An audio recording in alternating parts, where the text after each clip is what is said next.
It has been a while since last we played, but a quick rundown of the last things that happened, as far as I can remember, because it has been a while. Is you We had actually yeah Let we Colin were at talk. Hogsend. you had gone to Hogs End. You'd run back into Nini and Algernon Schmidt and all that nonsense again. Got to reunite with them. Saw that Algernon is doing the best he can to reform for the things he did on the side of the Redeemer, as the apprentice of the Redeemer is helping rebuild the town of Hogs End.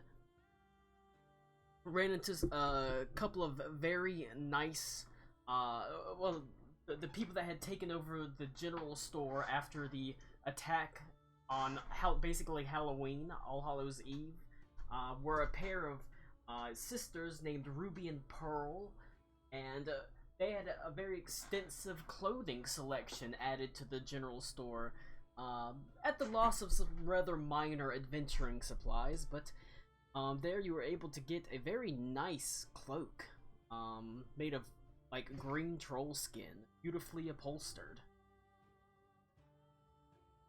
You had also endured an attack by a rock.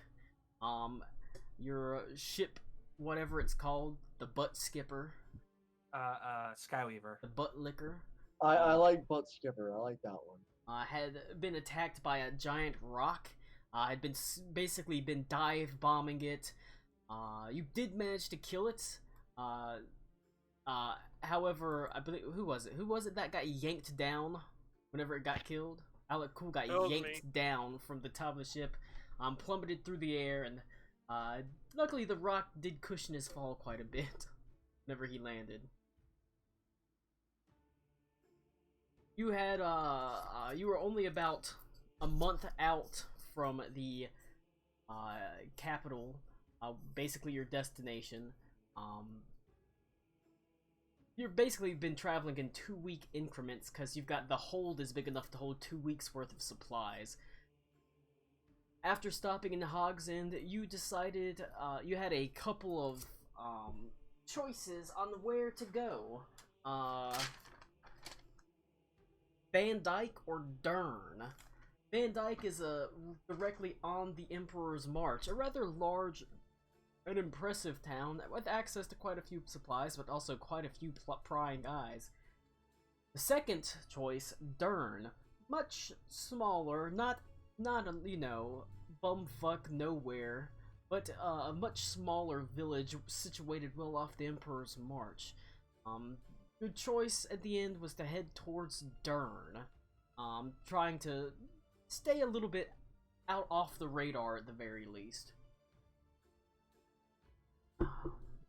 And that's sort of where we pick up, is after having left Hogs End, you're aboard the Sky Licker, the Butt Licker, The Flying Cream Pie. the Flying Cream Pie. Yo, you know what's funny? I just saw that there was a donut shop called D's Nuts in Tabor City. Nice. Fantastic. D apostrophe there S would be. nuts. I don't have a place that sells donut holes. I'm gonna call them donads. Yes. We're gonna be rich. D's Nuts next to Donads. We'll take their holes. I'm still quite fond of the ramen shop called Steamin' Hot Nudes.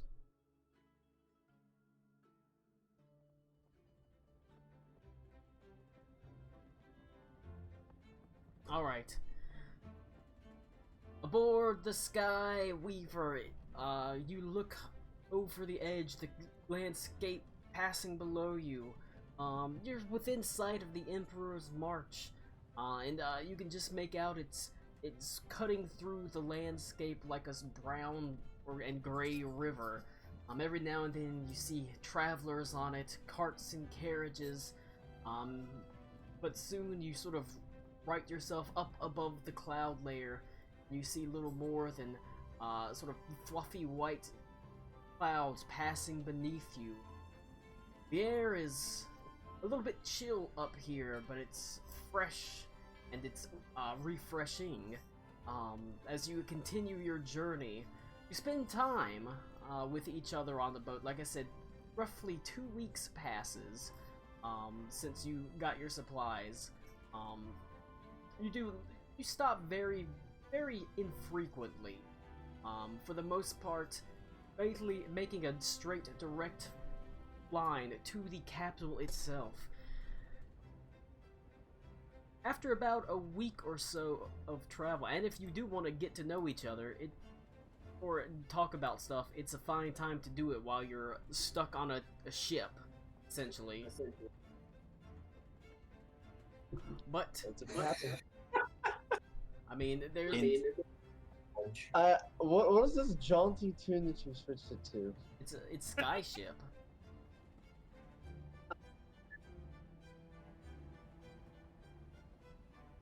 The nights are Maybe I spent Absolute listening. silence. The nights are spent listening to Yandar and his young daughter, filling the sky with music. The days spent working, making sure that maintenance is taken care of. The ship is always going right. You have time to practice learning your at the side of your poisoner friend Klaus, and become more and more proficient with poisons and the poisoner's kit. Alec, cool, you get to spend more time practicing with your navigator's tools, as soon you're completely adept with them. Easily being able to use your cartographer's tools for drawing maps and stuff like that.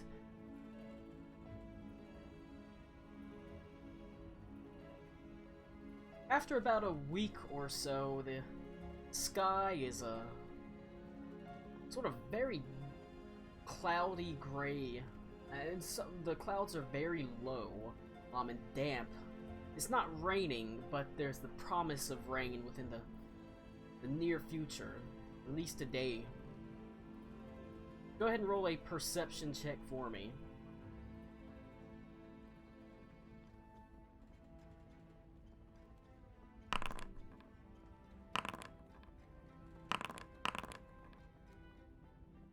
Non-natural 20. 19. That seems to be the highest one. I'm sleeping, so I won't even catch this, so I'll be right there.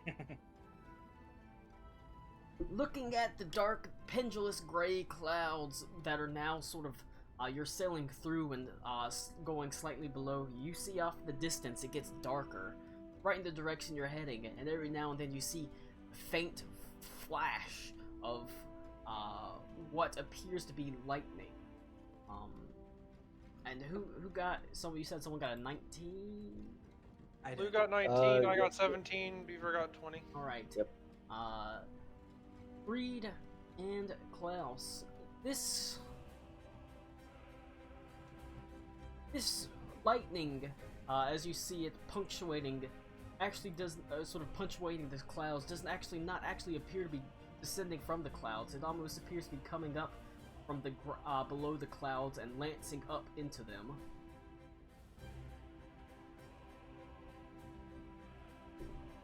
Someone shooting at us? It's not directly at you, it's off in the distance, but it's definitely coming from the ground and piercing through the clouds. Well, do we investigate or do we avoid this altogether? Could be dangerous. Take a quick look.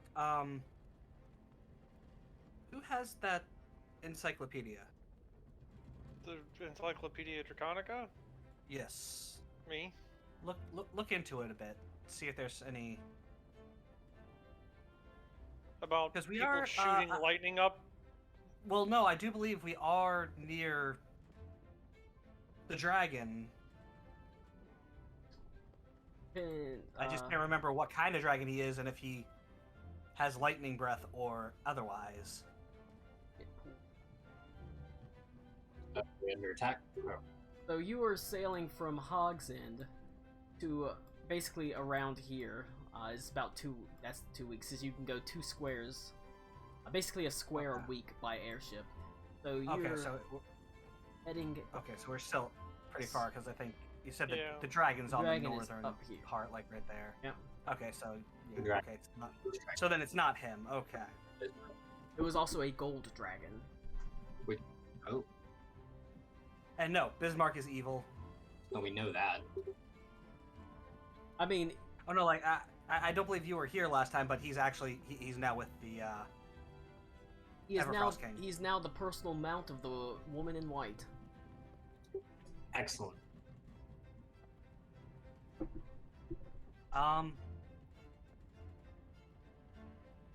Strictly Yeah, speaking, for the safety of the ship, I feel like we should avoid this.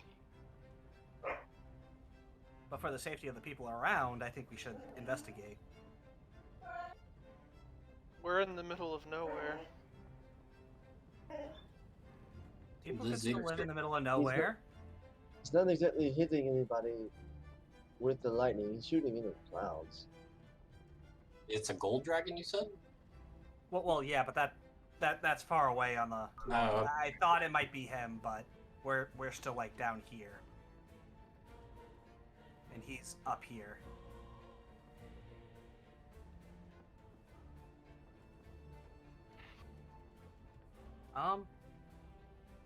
I mean, I'm for investigating it. I don't think, you know. Let's do something. Well, you're gonna do something no matter what. It's just deciding what exactly you're gonna do. I guess if we land far enough away and not risk the ship, we'll be fine. Of course.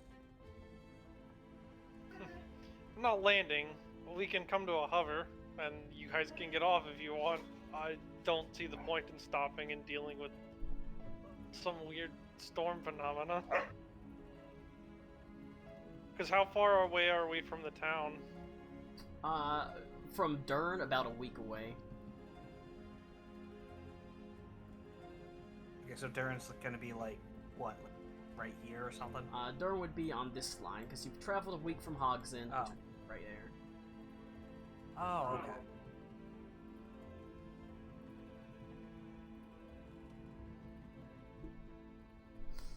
That means yes, this is, you know, in between Hogsend and Durin, like right in the center, and could go after either one.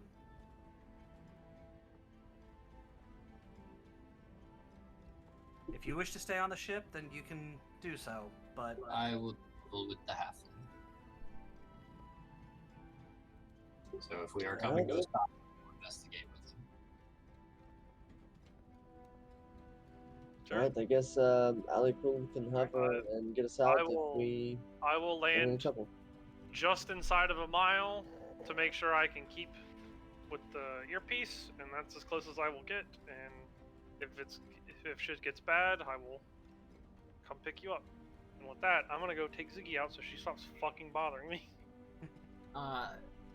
Nipsey says, either way, we're going into some trouble. We're either gonna have to try to skirt around it or bring it down and wait out the storm that looks like it's about to roll through. I guess it's up to you.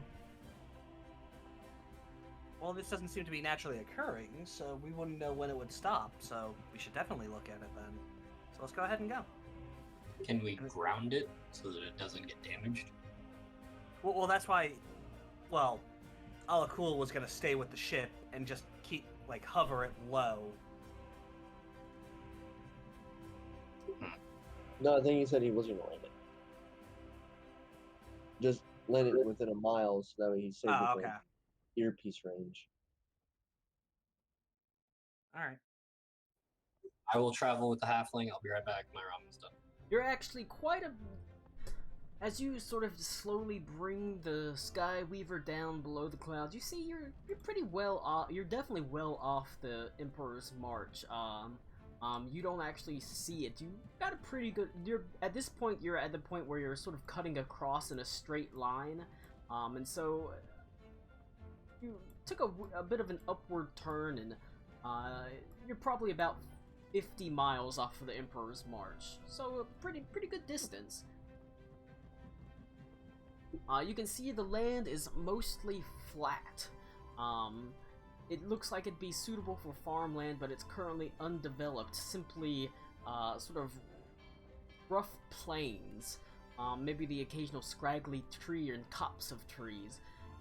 But before you, to the west, or to the east, you can see there is what appears to be, it almost looks like it's not like a swirling vortex of a tornado, but you can see there's a column of clouds that rises up to basically the cloud layer. And you can see there are bolts of lightning that are shooting out of it, not just up, but in also random directions. You can see it strikes the ground and dissipates, sending up clods of earth. You can hear it in the distance, the sizzling energy slamming to the ground with a terrible thunderous BOOM! It's all about... Okay, so it's about a mile away or so. So it's a column of clouds? It looks like a column of clouds that's rising up, almost forming like a mushroom cloud with the layers of the clouds. It's sort of merging with it. With basically bolts of lightning that are flying out of it all over the place. And it's slowly moving towards you. Oh shit, set it down, set it down. Or evasive action or whatever. That does indeed look a bit ominous. I don't like this.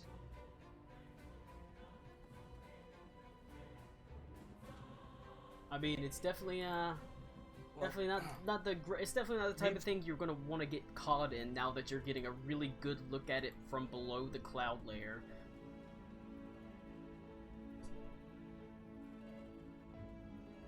So, I mean, Zara, I was hoping to have do another something, company. but now this doesn't look like something that we could in fact handle. So we basically found a column of clouds with lightning shooting out of it from all directions. Okay.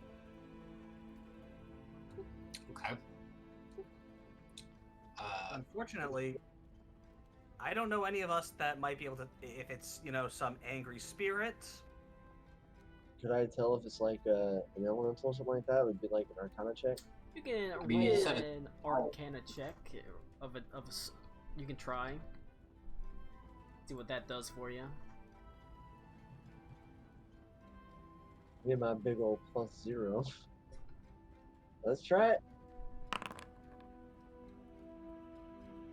11. Reed's regretful, but sadly, I mean, we can't even get near this thing, whatever it is. Not if there's just random lightning shooting out of it. It's not exactly my forte.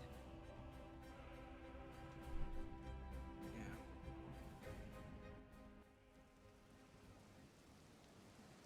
Is So it evasive move? action. Well, Nipsey, Yeah, it's have just- you seen anything like this? I mean, I've seen a lot of storms, but sure as hell nothing like that. You said it was moving towards us, right? Yes, it is heading towards you very slowly.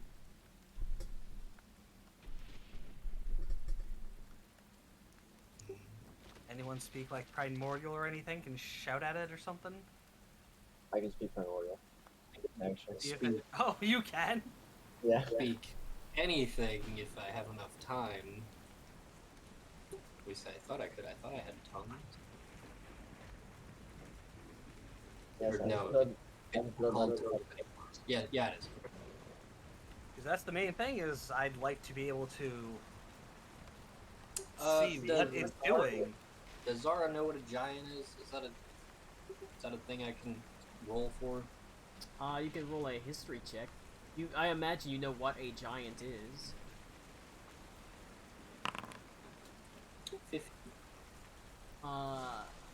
You're obviously aware. You've heard of giants as a having a connection with the elemental plane of Earth, you're very familiar with many giants, giants of all sorts, especially stone giants, but even more so storm giants, cloud giants, hill giants, all of them. And as you look at this, it very well could be a storm giant of some sort. They have been known to go on rampages on the material plane before.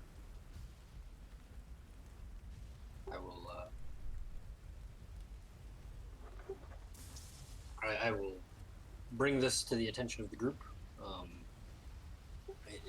It could be a passing storm giant, in which case our options are to flee or likely die. I can. Does it stunt anything? I mean, what do giants speak? Is it just giant? Well, if Well, I think- if you're thinking that it is a storm giant in particular, they themselves, let me double check what they speak. They speak giant, common, and primordial. So, again, I don't know if it's a giant.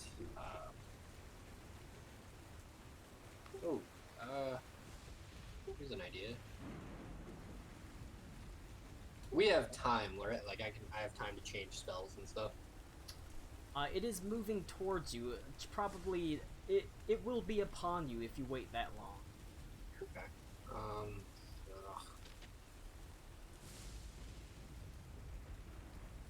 Well, like you said, if it's the storm giant, then he does speak common.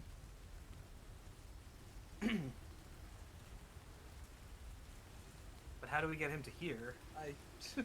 I have sending, but I don't know if I can send an indirect. I'm back. Nick, we might have a storm giant approaching us, maybe. We don't actually know what it is Yeah, yet. we have a What we column. see is a column of clouds with lightning sparking out everywhere. And that's about it. We have not left the ship yet. You don't look pleased with this new information there, Nick. Trying to think. Nipsey says, either way, we're either gonna have to deal with it, or we're gonna have to work to sail around it. feel like Because at the the very storm's on least, us. I feel like at the very least we might want to ground the ship. Yeah, but grounding it is dealing with it. Trying to sail is trying to go around it, basically. Why, yeah, but it's mobile, so I feel like going away isn't actually going to help us. But I'm not the captain of the ship.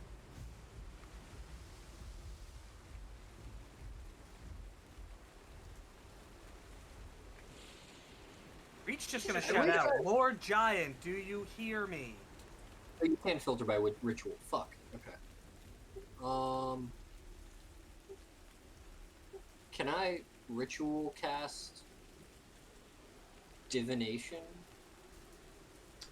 What is the ritual cast time for divination?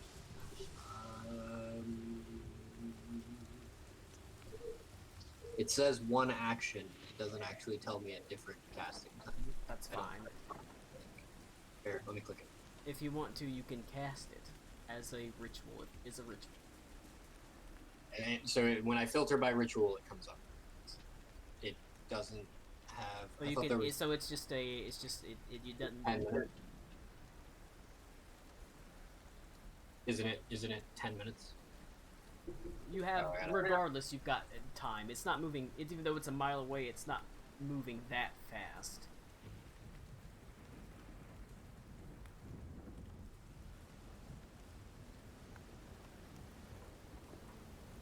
There we go. I will sit cross-legged on the deck of the ship, and I will, burn some incense in my lap and kind of try and reach out and I can't use it to communicate, but basically, I'm trying to cast a divine identify, I guess.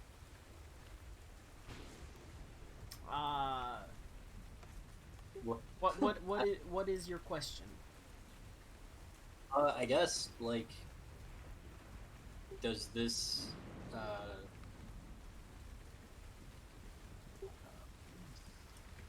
manifestation bring ill tidings?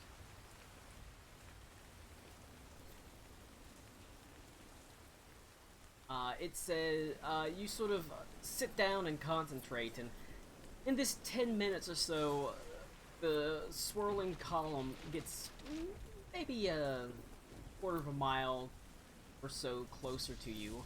And after your time sort of planning it and sort of offering incense, which, by the way, that takes 25 gold pieces worth of incense, so it's just deduct 25 gold pieces, because it consumes it.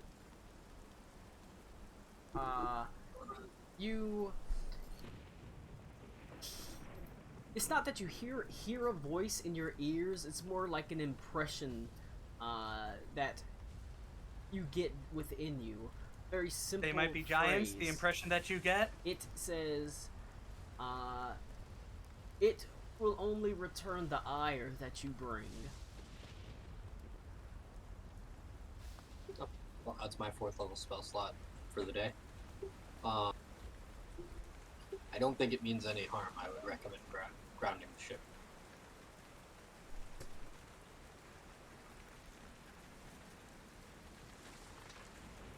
Alright, then we can talk? Knowing what Zara just did, I ground the ship, and I tell Nipsey if it's gonna be a delay, it's a delay. Hopefully it won't be long, and I'm gonna walk. Well, I'm gonna get on Grop and head towards the center. Towards the eye of the storm. All right. Like I I guess said, I could do the same thing. Oh, well. the ship was already descending, so it's not too hard. Almost immediately, Nipsey says, alright, like Santhier, Yandar, I want you to tie this ship down, just in case, as they take basically lines and bring them down and start staking them in place. Actually, it's not like attached to the gondola. You can see the lines are actually attached to the netting that holds the balloon in place. Fearing that the netting will be ripped or the balloon will fly away. They're doing their best to secure the balloon portion. The gondola's probably not going anywhere. The balloon, that's a different story.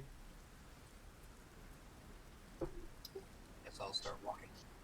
You, seeing that the ship is probably, it should be okay. It might suffer some, you know, it's not going to be a pleasant night on the deck or even underneath it, but it shouldn't really be affected. The winds are sturdy and strong, but not enough to, not any stronger than you've encountered on the worst days of your travel so far. You hop atop Grop, Alec Cool, and you start sort of heading towards the central swirling vortex that is getting closer to you. Now maybe only half a mile away, slowly approaching. Ominously rising up before you, taking up your the very sort of almost the entirety of your vision as you realize this central cone is probably about a mile wide, and it can be getting closer and closer. Who all is heading into the eye of the hurricane? Besides Alexander Hamilton. No, say that like I'm gonna die. Well, I'd definitely be going to try to talk to this giant. I mean, again, I've never met a giant before, we so... don't know if it's a giant. I just know that giants exist, and it feels like it might be one. But a mile is pretty big. I mean, Be a big giant. the storm is a mile. The center might not actually. The be... column is a mile. The column is a mile wide. The storm is but a big storm. Whatever's in the middle of it might not be that big. All right. Basically, everyone's going. Eckhart remains back because he's a bitch, and you slowly begin making your way towards it, battling the buffering winds. Go ahead and give me athletics checks. It's a good thing that's my forte. 5. Oh, athletics, not active. I was like, man, why is my athletics so bad? Oh, right, that's the strength one. Oof. Can I use acrobatics to try and help keep myself? Unfortunately, this is pure strength to avoid the power of the winds that are blowing. Battering winds. It basically gust being cast on you, essentially. It's a check, not a saving throw, correct? Yeah, it's a just an athletics check. It doesn't matter for me. You, as the outer edge of the column envelops you, and the winds swirl around you, you feel yourself being basically pushed to the ground. As Klaus and Reed, you both manage to stay standing, but you have to support Alec, Cool, and Zara as you sort of slowly make your way forward. Within the swirling vortex, it's so loud, you can barely hear each other talk, and the winds grow stronger and stronger. Soon you're not even advancing, you're just sort of standing still as it rages around you. And then, almost as if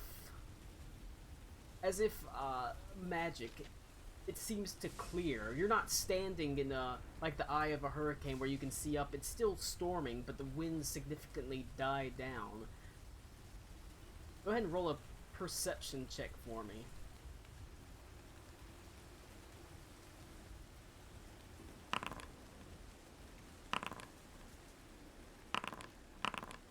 Oh, pretty good. Within the sort of, through the mists and darkened clouds, you see what appears to be a massive form standing maybe 18 to 20 feet tall. Its silhouette punctuated by lightning bolts that seem to burst forth from it. But above all, now that you're within the heart of this vortex, you don't hear the sound of wind. You hear almost the sound of crying as this form is just crying to itself.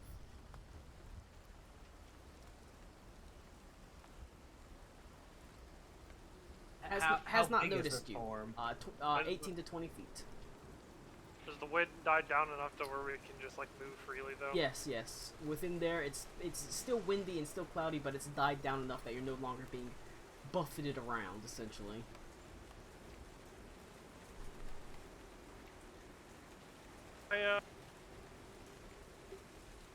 I approach it. I said it might be a giant. Didn't say I knew what it was.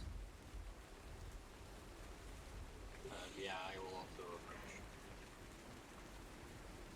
approach. Approaching it, you see as you get closer, coming into better view, you can make out that it is a very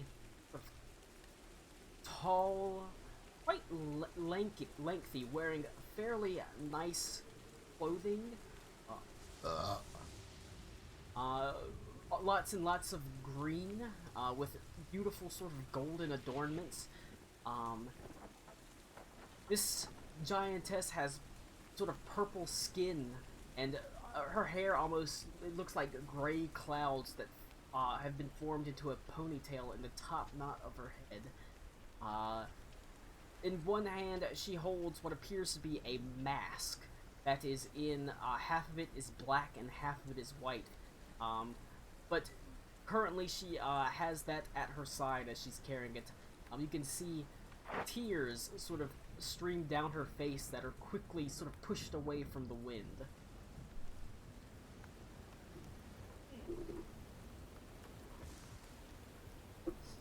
I've seen this picture before. Connor has.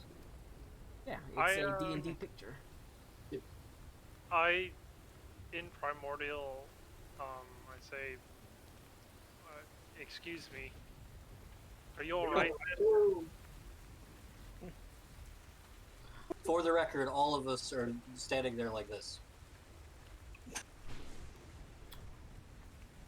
Whenever you call her name, or not her name, or whenever you speak in her language that she knows, she actually immediately turns. And you can see she's a bit surprised to see you there. And she almost seems to bristle. As you can see, like this, it almost looks like an electric porcupine as lightning just starts to spur off of her back and fire off.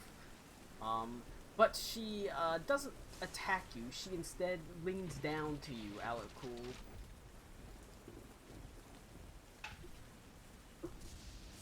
What? Are you here to make fun of me too? Why would we make fun of you? In Primordial, why on earth would we do that? Because everyone else does.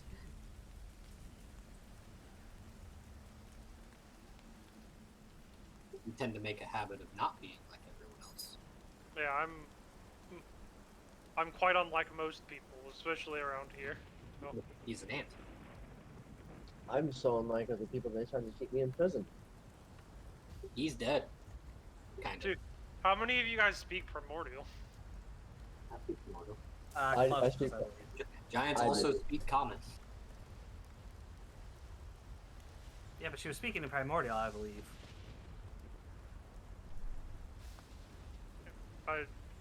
Might I ask what's wrong? I told you what's wrong. People are always making fun of me. All the other giants make fun of me. Why do they make fun of you? I don't even know. They call me ugly.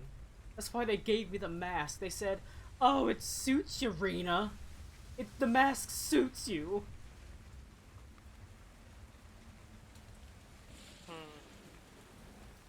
Well,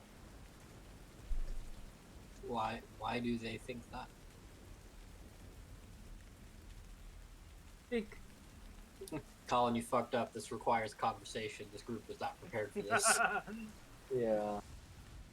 alright, time for Alec Cool to marry a giantess. time to just I was waiting for that. kill her. God damn it! Time to just kill her. She sort Now of he's gonna crawl up into her like Thanos' butt. sits down. I don't know. If I just nut everywhere. But When she sits down, does the the storm does begin to lessen as she sort of sighs and sits down. It doesn't completely dissipate, but you can see the swirling vortex does begin to let up. But it also stands still as she's no longer moving.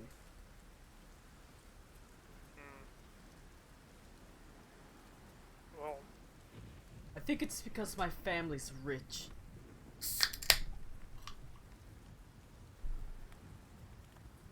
Oh, that'll do it every time. so you're rich and beautiful then. Roll a charisma check. That's not It's not fair. fair. That's I'm not just fair. I imagining- can't do that. I'm just imagining Alec Cool just finger guns with all four hands. Yeah. Is there anything I can do to help myself on this? can I like take his lead and repeat the compliment, but make it more me centered instead of coming from the Ant-Man who can't roll it? Zara, roll a, as an Earth Ganassi, give me another history check, but this one with advantage, now that you're standing with her. Now that you can Yo. see her. Do you want me to still go ahead and roll? No, this will be something that's going on in the background. 20? Jesus. 2? Me. How much did you roll? You rolled Yeah, 1. 20. Okay. This, you know that,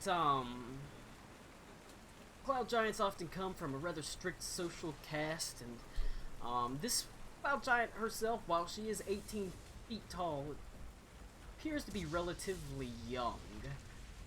the equivalent of maybe 17, 18, within human years. They suffer the same pressures that everyone does. You know, they want to fit in, they want people to like them, that kind of thing. You'd be crazy if you hadn't encountered other boys and girls that might have thrown a little bit of a tantrum at not being accepted by their peers. And sometimes you just kind of have to talk it out with them and let them vent and reassure them. Question. If I change my appearance, can I invoke duplicity and have my duplicate have a different appearance? I don't know. I think raw, the answer is no. But I think I have this. I'm just wondering, has Alakul been, relaying the information? When Zara, Common.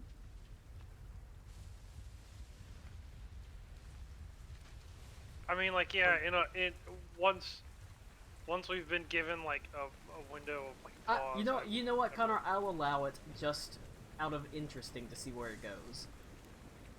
Just maybe don't expect be it a to ever fun work trick. again, but it might be an No, you're interesting good. trick. I mean, I can cast this guy's self twice if that helps make up for it. No, I'll allow it. So I will I'll make my duplicate and myself look like her. Obviously, we're people sized because I'm not a giant, and I'll start dancing with my duplicate in front of her. Myself looking like one giant, and my duplicate looking like another giant, and I'll ask her like, what this happens in every young woman's life is part of it. But why does it have to happen in my life? It's ever. It's never nice when it does, but it's nicer when it's over. Alright. Go ahead and give me alright, Nick, give me your charisma roll. Brace. You, If there was ever a time for this 20, is Nick. this does not have the disadvantage of trying to speak in Thrycreen. It is just a straight roll. Oh Oh dear. boy. Wait, I thought it was just straight charisma check, not persuasion. It's the same. Oh, okay. It's a -1. I don't have Unfortunately, charisma. Alec Cool's gentle assurances that she's not hideous don't mean a lot to her. She says, Coming through mandibles. "How many cloud giants have you seen before?" My duplicate and I will both stop and turn on her and say 0. And how would you know if I'm not ugly? I'll know that you're not beautiful. Ugly's within the eyes of the beholder. She immediately ducks. Beholder! you can't. Reed will turn to the rest of the group. Here, allow me to try something. And he's gonna stand in front of the giant. About to court a giant. Uh-oh, Cora's No, gonna I've be already pissed. got Cora. Cora's gonna have to fight a giant. Miss, I don't know about your society. I don't know about your being. But I know about being an outcast. May I see that mask that they've given to you? Or it's like 30 feet tall. Yeah, I guess she not. hands down the mask to you. It is like the size of you.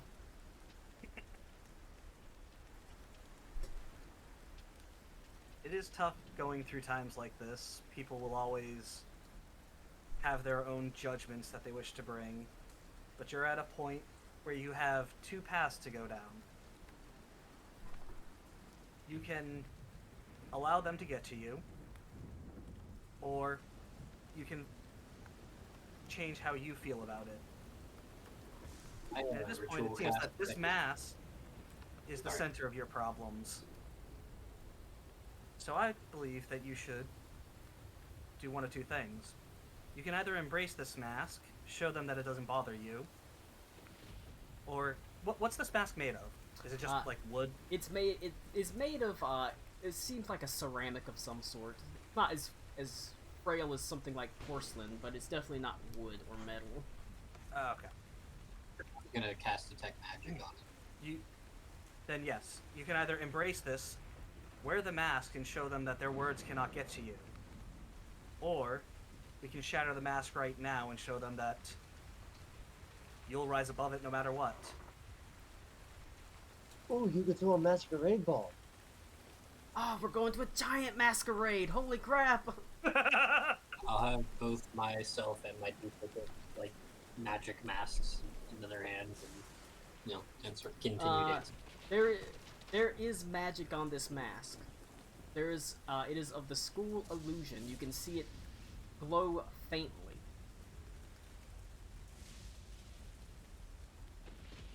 And I can't tell.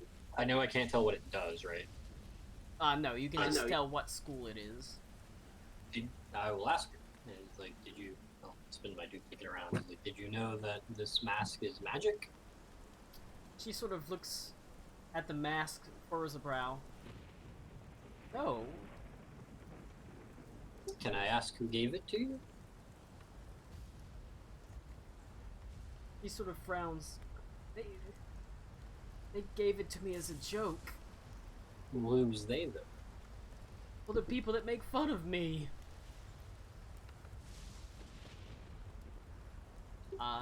She sort of Party's takes over. it, and she, with a sniffle, puts it on, and it almost immediately, it looks like she gains, well, it looks like she becomes obese.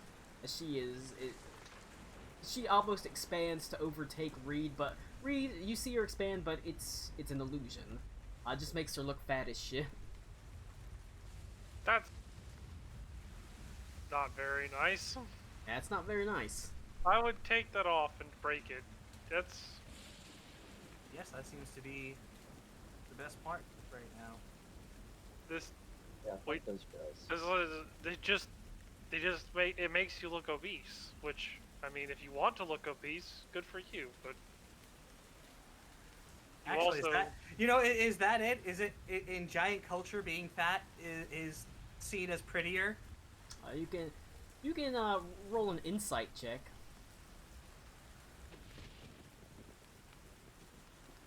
Go lay down and put the mask on.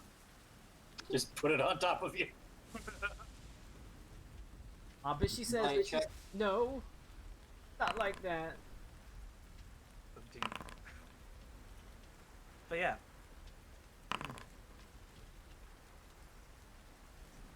All so right. just break Just it. that With and that, wear part of people the will always- mask. with that sort of insight, if she was really that ugly, why would they be trying to give her a mask to make her more ugly? I mean, it seems to me that between how you look and your social status, these people are just jealous and attempting to do whatever they can to bring you down. Why are you on the material plane? She said, "This is just where I ran to. It's a lot quieter than the elemental planes. No other giants to get in the way usually. I made sure to go somewhere that didn't have a lot of people. It was not the first time I've ever been here. Oh, like say we do appreciate you doing that. Plus, right now there's some quite dangerous places even for someone like you, I'd imagine. So I would hate for you to have run into it. Maybe you're right. Still got a family and a home to go.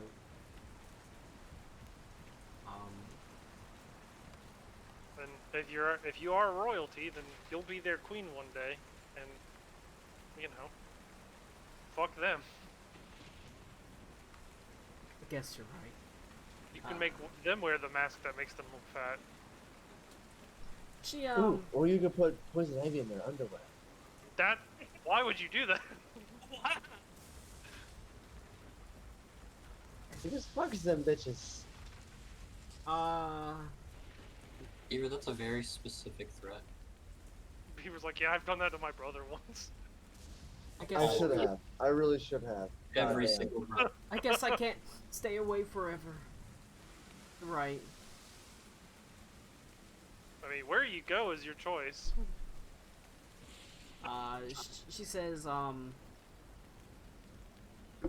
you, I definitely feel better about myself at least. Thank you. I apologize if I caused you any trouble. No, Nothing Not more at than all. a minor Really? inconvenience. Don't call her a minor inconvenience, you stupid. She's never even been to a mine. She's royalty. No, she said she was apologizing for any trouble she caused. And I said nothing more than a minor inconvenience. You're a minor inconvenience. That's a problem. It was not a problem. We needed to stop anyway. Take a break and stretch our legs. She sort of nods her head and thanks you once again. And she sort of looks at the mask. She just kind of just tosses it away and it lands with a thud on the ground nearby. That's gonna be a magic item for some party in the future to find. She and turns. very confused by. May we take the mask? You can see the world seems to warp around her as she plane shifts away, returning back to the elemental plane of Earth with a little bit of newfound confidence, thanks to the party. Let's put this on the front of the ship. Make our ship look fat. Hell yeah. I don't think it works like that. Do it anyway. Please let it be worked like that, please.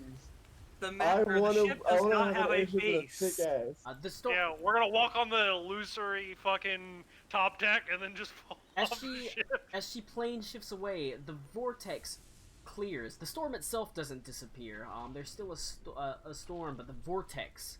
It's just not a clears. fucking hurricane anymore. There's no longer a massive, basically hurricane right in the center of it. It's merely a simple storm. As you are pelted by rain and lightning is above, but it's much compared to what you had run into. It's much more manageable. I'd take the mask and I'd drag it fucking You're back like, to the ship. Oh, I mean, Lash it to Grop. Basically. We can All plug right. the eye holes and make a good boat. Be like a fishing dinghy. that encounter was very charming and way shorter than I was expecting. Well, it could have been longer. You could have just tried to kill her.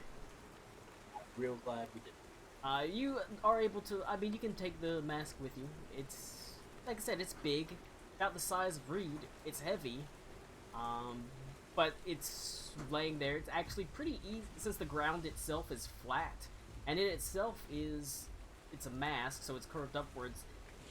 You are able to drag it with relative ease, despite its pretty significant weight. Shit to Grop, and then I tell Reed if you'd like, you can have a sled ride. Ooh, ooh, ooh. Zara would walk. Klaus hops on. With the rain, I'm pretty sure it'd be super easy to drag. All right, let's go mudding. As Hell yeah! Grop takes off with Reed in the mask, and you do start drifting around with Reed on the mask through the water. Hell fucking yeah, dude. Fast and Furious 3 Stallreich Drift. Dun, dun, dun, dun. But you do head back to the boat. You can see nothing is amiss when you return to the boat. In fact, due to the her departure from the material plane and the storm having grown significantly less severe, they've actually started unstaking the balloon as they're no longer that worried about it.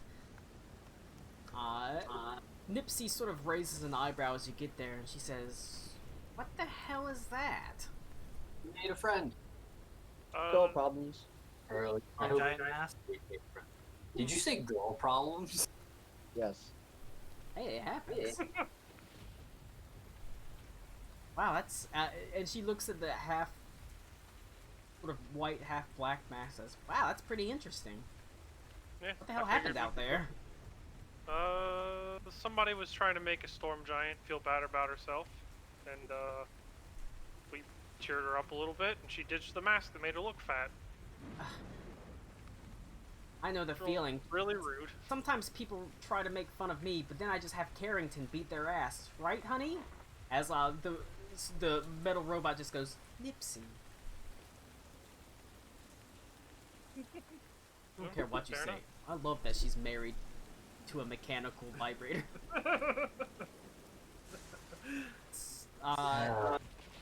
Do you think Nipsey and Carrington are into pegging?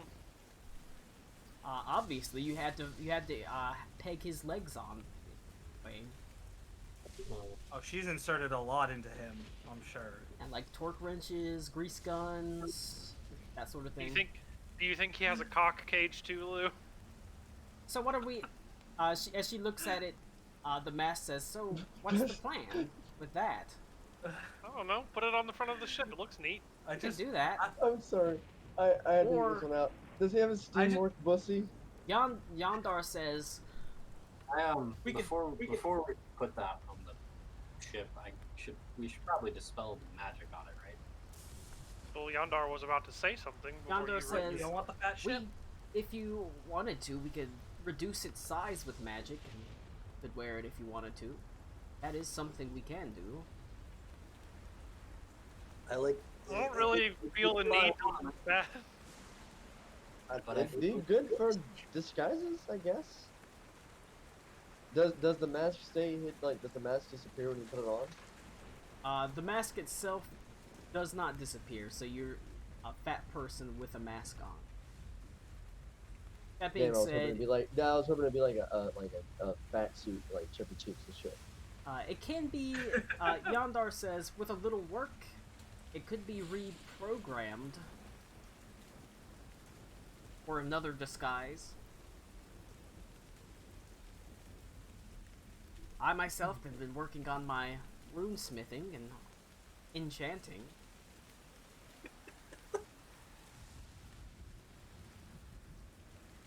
If anyone's gonna use Colin's crafting, If- it's Colin. If anyone's gonna use it, so you can do it one of two ways. You can put it on the ship, and it'll look cool. And who knows, it might be intimidating in a way if someone sees it. Or Yondar can work on shrinking it down and making it so it doesn't just make you fat. It would basically be a mask that allows you to cast Disguise Self. Is there anything written on it? There's not, as far as you can see, anything written outside of arcane runes. Well, let's be honest, Reed is not one who dabbles in disguises, so he has no interest in this. I'll leave it up to somebody that's interested in disguising themselves. If they don't, How does Reed feel about the River Euphrates? Already cast disguises in like 4 or 5 different ways. So It's just the possibility of a random magic item. I would say put it on the ship.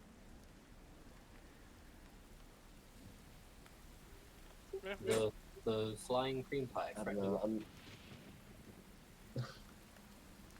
I'm thinking about what it could be used for. Like maybe Ultimate Self would be a good one to put on there. While this is being debated, though, I want to cast Sending and send a message to my new friend Rena.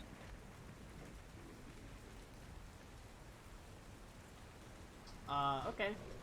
It can go across planes, but if they're on a different plane, it has a 1 in 20 chance to fail. Okay. You can, you're free to send it. You said it has, what, a 1 in 20? So that's basically a 1 on a d20. 15. And I will let her know that my name is Zara Aldine, and that my friends and I are very excited to hear how it goes. And let us know if you need any more help. I think that's 20 less than 25. You almost immediately hear her respond that says, Mom's pretty pissed, but just happy I'm back. Thank you. And if you're on this plane, you can meet my family if you need help. 25 words. I can't reply though, right? I have to cast it again. You would have to cast it again. I will leave it at that. Unless somebody else has something they need to say. You send again. JK, you were ugly. Damn. We liked you better thick. You look better fat. Better say. Jesus. All right. So that's just What's the a. sound of her thunder thighs? See, not every random encounter has to be fighting a rock. Sometimes you just get to have a nice conversation with a storm giant that has bad self-esteem. Thanks, Dungeons and Dragons. The storm quickly passes. However, since you're already downed for the day, or we've already been downed, you spend the night on terra firma, able to light a campfire and cook a nice warm meal and sort of wander and walk a little bit before arising the next day. By then, the storm itself has cleared. You're able to climb back up onto the airship, take off, heading towards your destination of Dern. As you get closer and closer, Yondar, in blah blah blah. What's his name? Yonduin is able to give you a little bit more insight as someone who's actually traveled from town to town and done some as a bard. He's familiar with a lot of the smaller towns. As he goes over the town of Dern, he says, well, I only went there once because it's not exactly, well, I wouldn't call it exactly friendly towards bards of my type. You see, the people there, they prefer fortune tellers, dream weavers, that sort of thing. You can make a fine bit of coin there if you fall into one of those particular trades. As a musician, I myself did not get a lot of attention, but if you know how to read tea leaves or throw bones and things like that, you could do pretty well for yourself. That's the sort of thing they go towards. But that also makes them exceedingly superstitious. You know, spill over some salt, have to throw it over your shoulder. Don't walk under a ladder, that sort of thing. Why wouldn't you walk under a ladder? Well, that's the whole thing of superstition. There's not really a good reason, you know, but they think it's bad luck.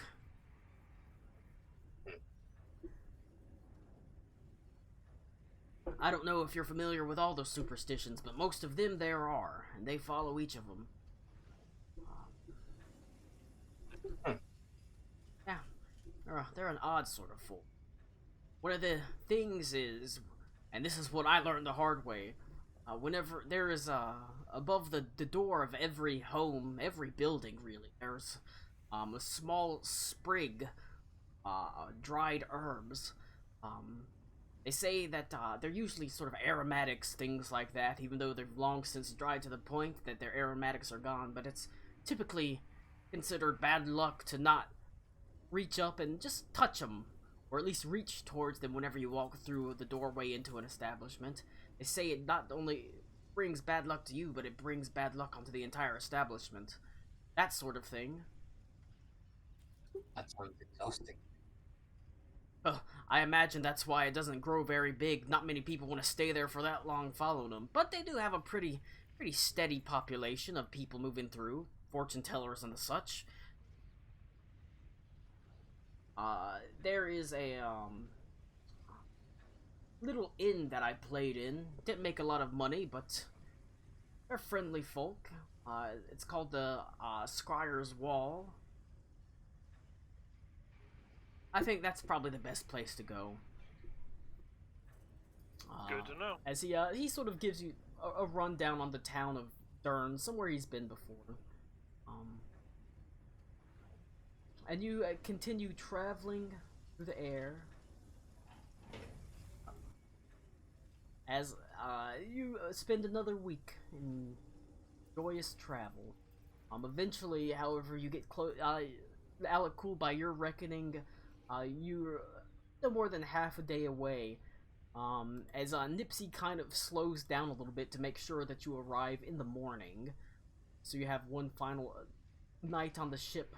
Or bright and early in the morning, it slowly begins to descend outside the town of Dern.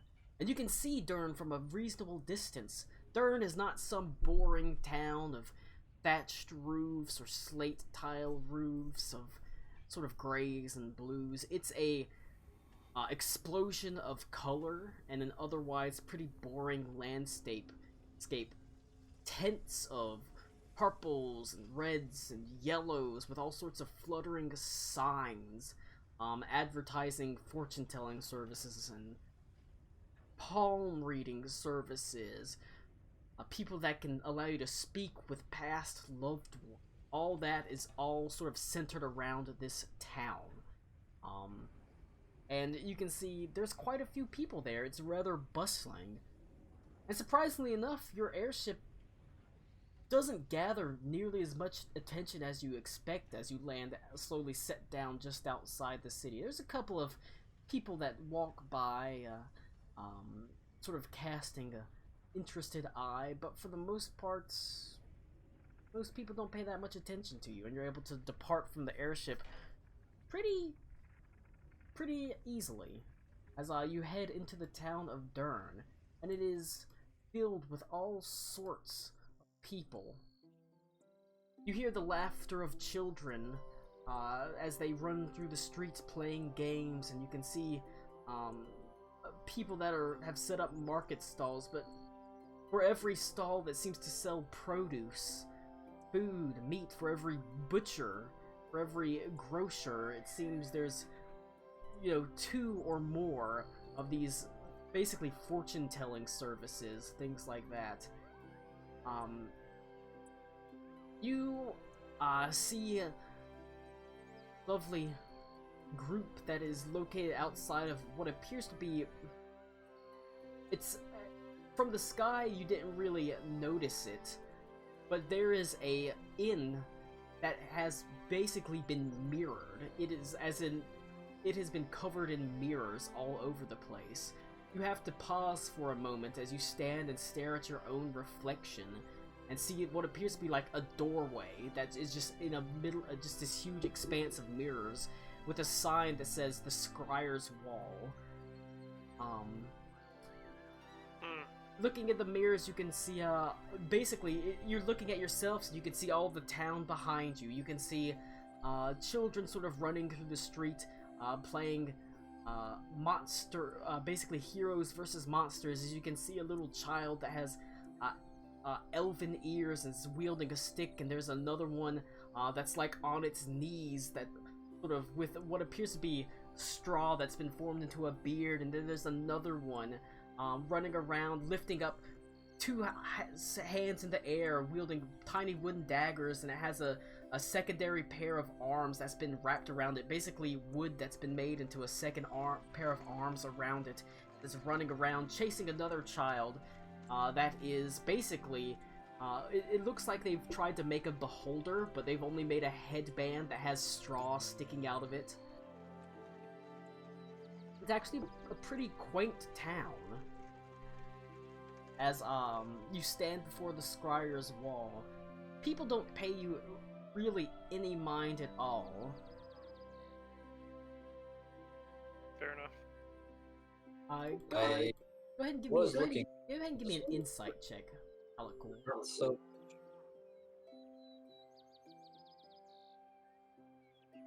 Insight. my excitement for this town is fleeting.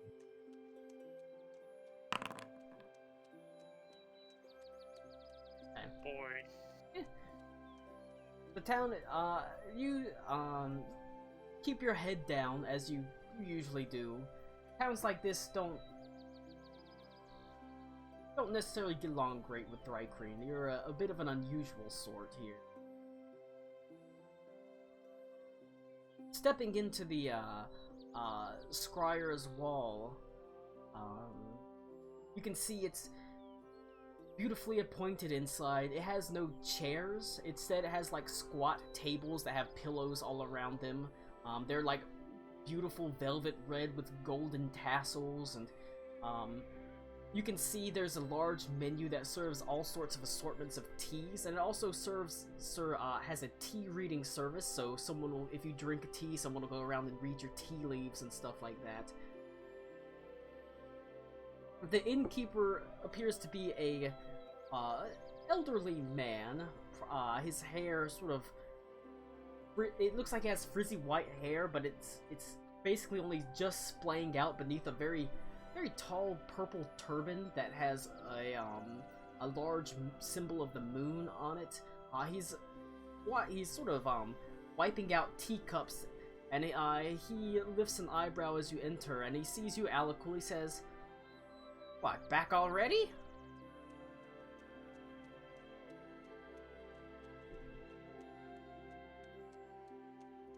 I don't recall ever being here.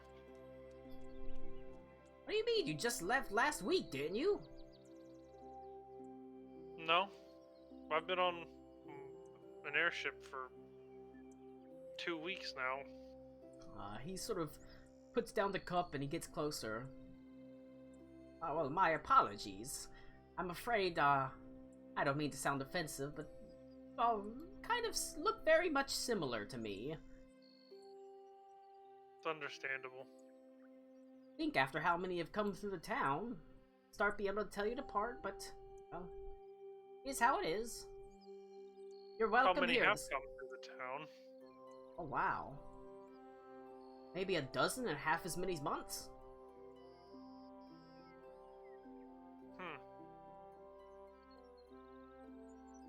I haven't seen anyone like me in quite a while now.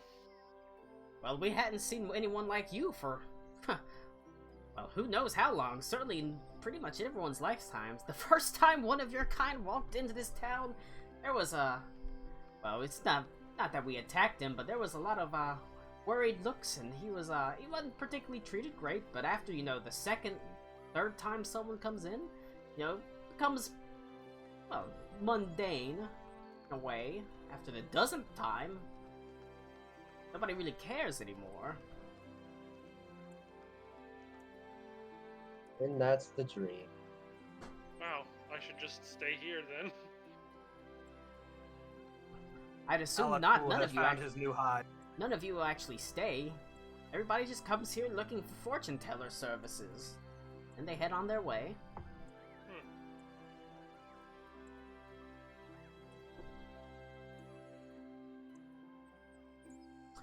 Can I interest you fine folks in a cup of tea?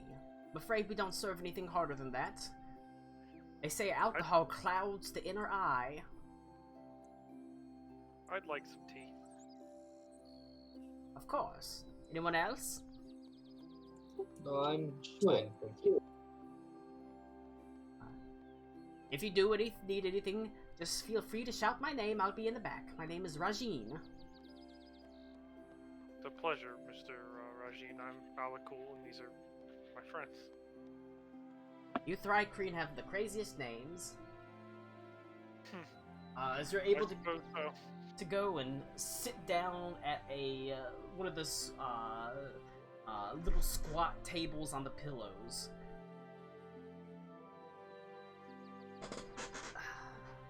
I'll pop a squat next to him. All right, you find an Adidas tracksuit.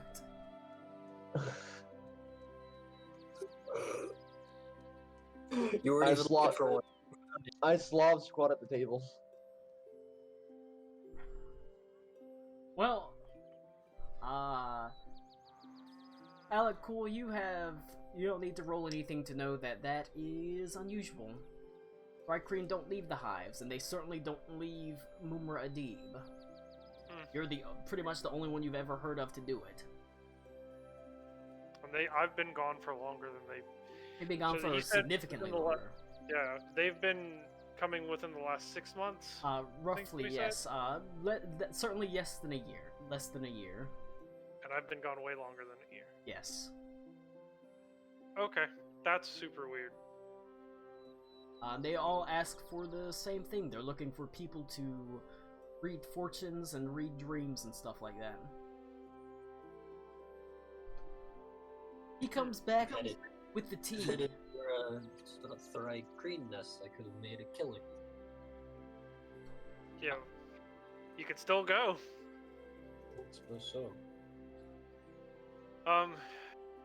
Mr. Rajin, do you know where most of my kin were going to get their fortunes told?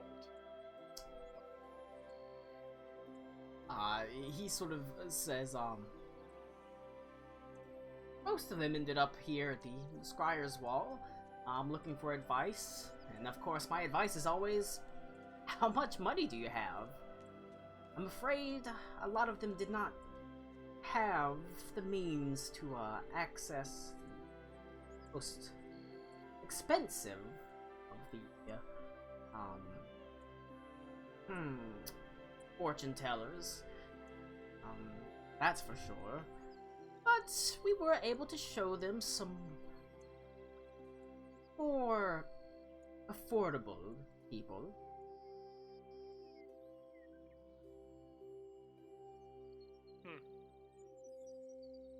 But you could take your pick, really.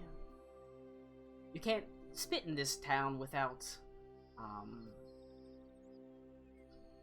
hitting a fortune teller. Not that I would do that.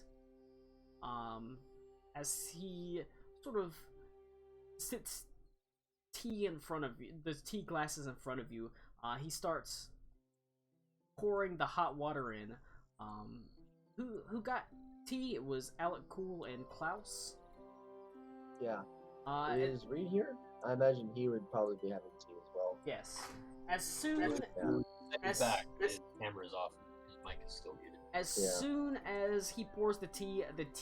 No, I'm here. Did I you? was back. So you probably got some tea, right? Absolutely, Reed would absolutely get some tea. As soon as he pours tea, he goes to you first, Alec Cool, and pours tea, and your tea glass cracks. As he shoots up. And then he immediately turns to the door and looks at the herb. You didn't touch the herb when you entered, did you? I absolutely did. Did everyone touch the herb whenever they entered? I There didn't. was an herb. Yeah, it's a I thing. didn't hear about the entering.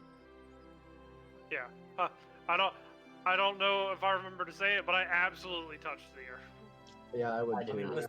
Just a Was there boy like band. a sign saying to touch the herb? Or... No, no. Yonduin Yonduin. said to. Yonduin Oh, said okay. that's a thing they do here. There's an herb over the door threshold. If you wanted me to, I would lift you up so you could touch it. Then Reed would have touched it. Bad luck. Cracked glasses are bad luck. Oh no. As he sort of starts pacing back and forth, his very large purple turban sort of swaying precariously as he sort of nervously wrings his hands. How about this? I'm gonna go now to get my fortune read. Who do you recommend? And I will be back for tea later. Well, it depends on how much money you've got. How much money do I have? Oh, my no. eyes. What is If- what? if- money aside, who would you recommend? The best is Madame Vestia. Definitely the best. Tell you the truth. Like I said, there's a handful of actual accomplished scryers in this town and a sea of charlatans. Madame Vestia's...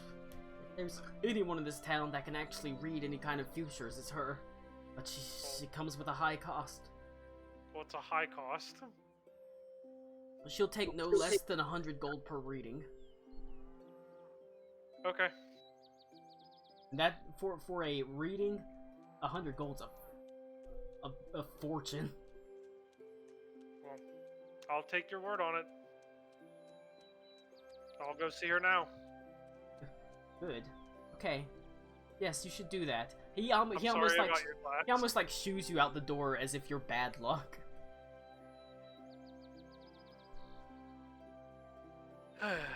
Where is she located?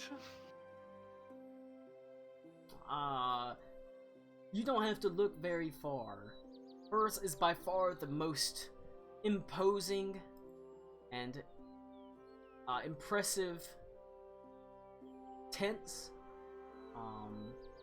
It stands higher than all the rest. It's made of beautiful sort of red cloth that has gold embroidery all across it. You can see it sits, and it almost sits in its own little park, and it has beautiful, basically cherry blossom trees that are always in bloom, and they sort of always have these sort of blossoms that sort of fall down from it. You can see she doesn't have a sign that says Madame Vestria or anything like that. She just has a simple, large, emblazoned V that floats in the air above the tent, magically enchanted to show anyone that has enough money to go to her that this is where she is. It's easy to find her tent. Is anybody else doing anything, though? I'm sticking behind getting tea, and I will have to move my tools. Yeah, man, my teacup didn't break. At least, not that I've heard of. No, it did not. It was only the one tea cup that broke. A sign of bad luck as far as the owner, Rajin, is concerned, but realistically probably just an unfortunate coincidence of the hot tea being poured into the cup. But a superstitious town? All it takes is some coincidence. I need everyone who is at the Scryer's Wall to roll a perception check. But basically everyone but Alec.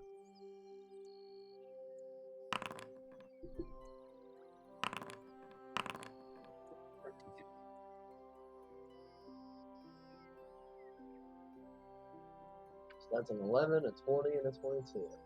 Right. Yeah. That's all I need to know.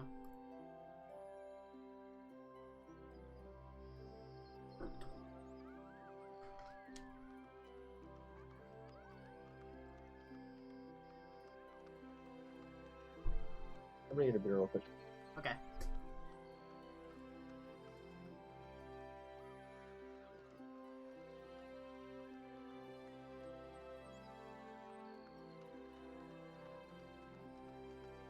Okay. Alec, cool. You stand outside the tent and you can smell heavy incense that just is pouring from it, essentially. It's intoxicating in a way. It sort of fills your senses. It almost seems to dull them, honestly, as you feel like almost as soon as you smell these herbs, you feel like you're becoming drowsy.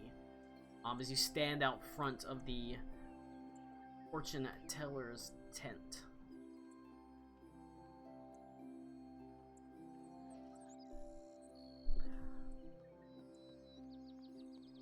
There is the flaps are open, and you can see inside the tent.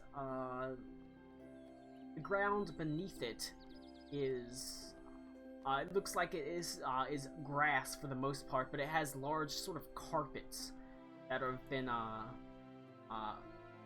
placed across it. A woman sits at the center table. She has what appears to be a large deck, several large decks of cards in front of her. And she does not acknowledge you as you enter. She merely sits there, sort of looking down at her cards. If there's a herb on the door, I will touch it. Alright, there is one hanging, indeed. And then I go ahead in.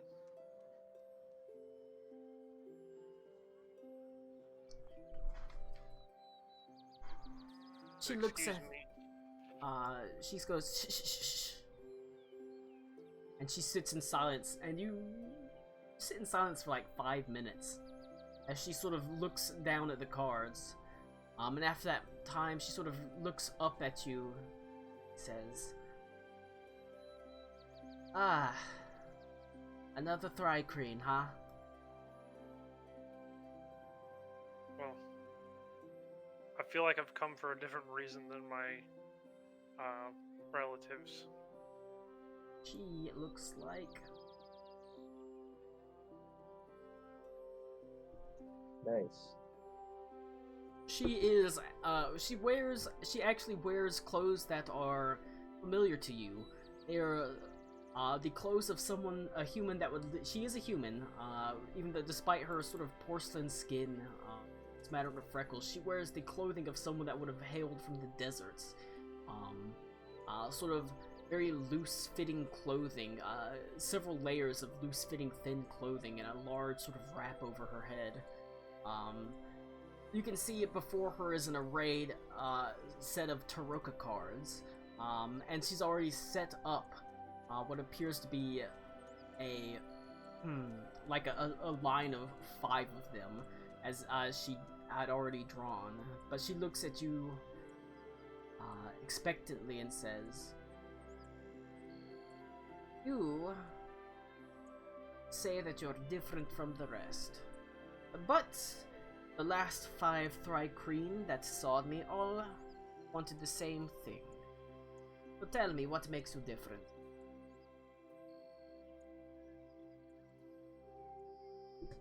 I have been outside of my hive for quite a long time, so knowledge that anyone like me has been anywhere near here is quite odd. Well, to tell you the truth, I had not seen a Thri-Kreen for nearly 70 years.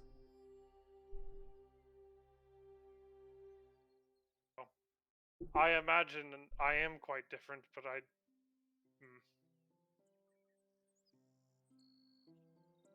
Does she look as young as she is in the picture? Yes, she does look that young. And she does appear to be human, but she did say 70 years. So, you I have come for a reading, though.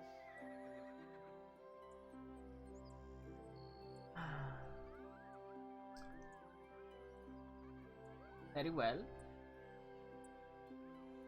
Madame Vestia is here to serve.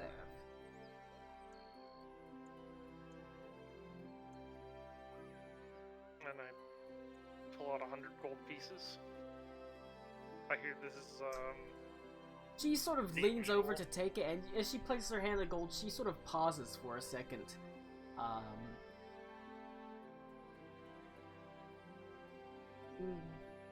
That is not necessary. She slides the money back. And you can see, go ahead and roll an insight check.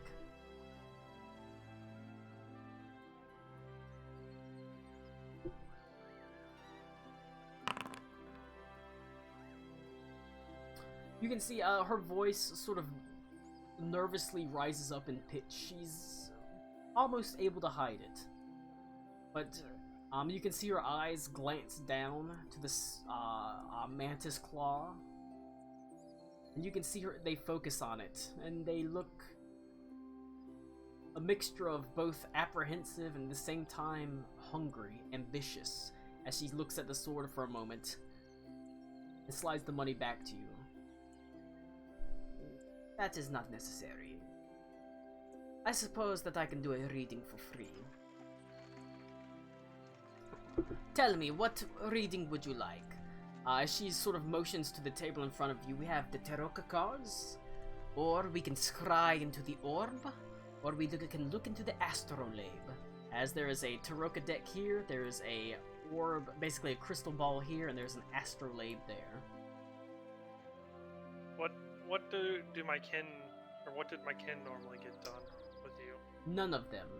They asked for analysis, if you follow me. Carmen is still a little bit of a new one for me. He's the common of this land. They asked for information on visions that they had had. I did have a vision. Well, they all had the same vision. That's why they came to me. You almost immediately, that sets you off. Rykkreen don't have the same visions when they have the team. Yeah. No, everyone has different visions. So for them to all have the same vision is concerning. Concerning. They came to me. Their visions were broken and disjointed, but they saw a golden eye with a black slitted pupil. They saw a sapling made of silver bursting into flames, growing into a tree. They saw the dunes of the desert coated in snow. And they saw an island rising out of the sea, atop the back of some massive beast. They asked me what these things meant, and they seemed confused by them. Distressed, honestly.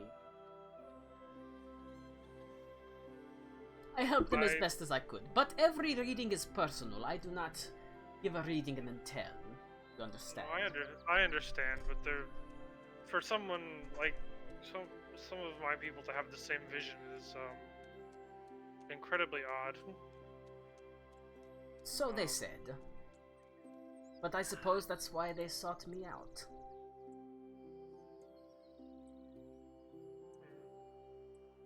You bear a curious blade. May I hold it?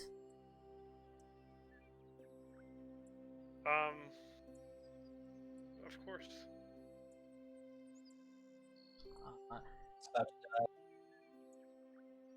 She, as you sort of draw the blade and hand it to her, she runs her hands over it and she sort of closes her eyes and just sort of sighs, and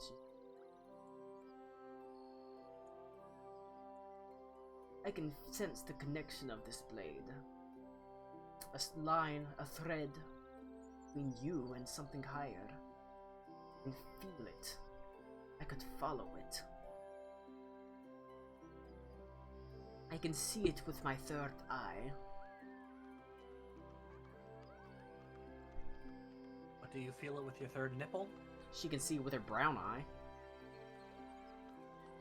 Oh god, it's winking. She sits there and, for the first time, like a crow that is perched on the back of, her chair says, "Queen!" Yes. Yes, Bonzo. This connects directly to the Mantis Queen, which means you are connected directly to her for some reason. And she hands it back to you. Thank you. Yeah, I made it, I would say, myself, but it was definitely with quite a lot of help. Well then, perhaps it is my turn to ask you questions. I myself would be lying if I was not interested. If you know, as someone who is apparently well regarded by the Mantis Queen, why are they all having the same vision? And Yes. I would like to know that myself. I can tell you my vision if it helps. I can read that. But it is fortuitous that you have come here if you want to find out. Would you like to ask the Mantis Queen? Ask the Mantis Queen what my vision means. Anything. Would you like to talk to? And she sort of gets up and places her hand on the sword. This sword has a direct line to her. We can follow it.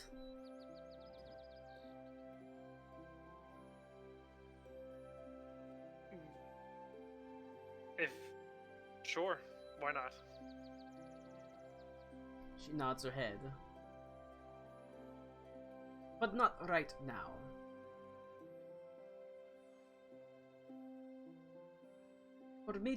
For us to follow this, it is dangerous. You see, we would not be following it physically, we'd be following it spiritually.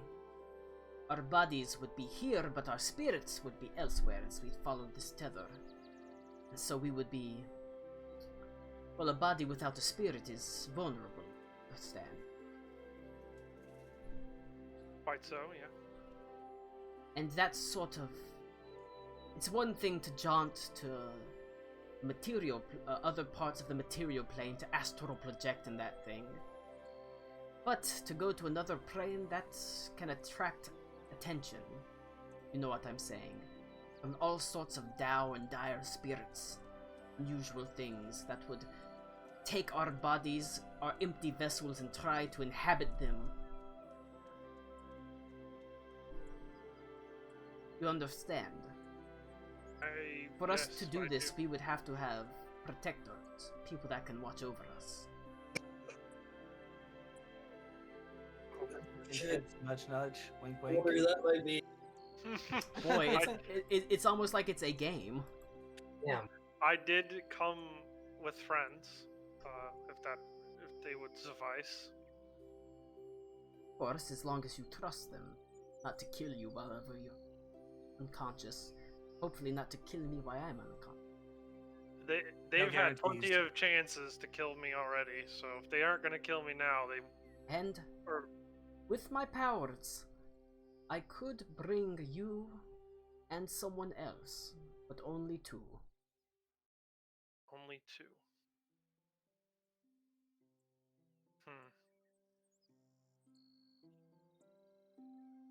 Zara has a Bayez Kumlaharan accent. Just pointing that out. Once again, nudge, nudge, hint, hint, wink, wink. It's been a while.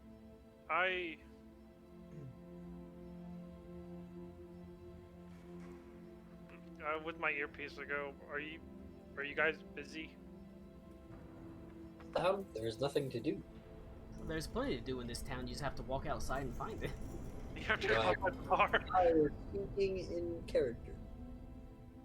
Does Zara even have an earpiece? Technically, no. We know.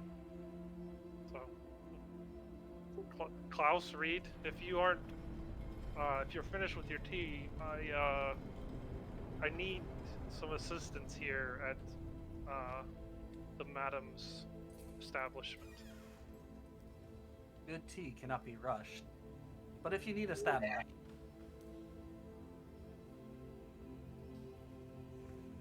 Yep, on my way. I appreciate it. After I'm done talking with them, I will warn you. One of them is touched by something, and it's not a good thing. Got the gay. What, touched by another man? What, that gay? That gay shit? You bring that gay shit in my tent? Not exactly. She sort of pats you on the hand and says, I myself have seen my fair side of the dark and the light. There is little that he could carry with him that would surprise me. She sort of motions. What about Two Eyes of Vecna? Do you actually say that? No, I don't. I don't actually know what they're called.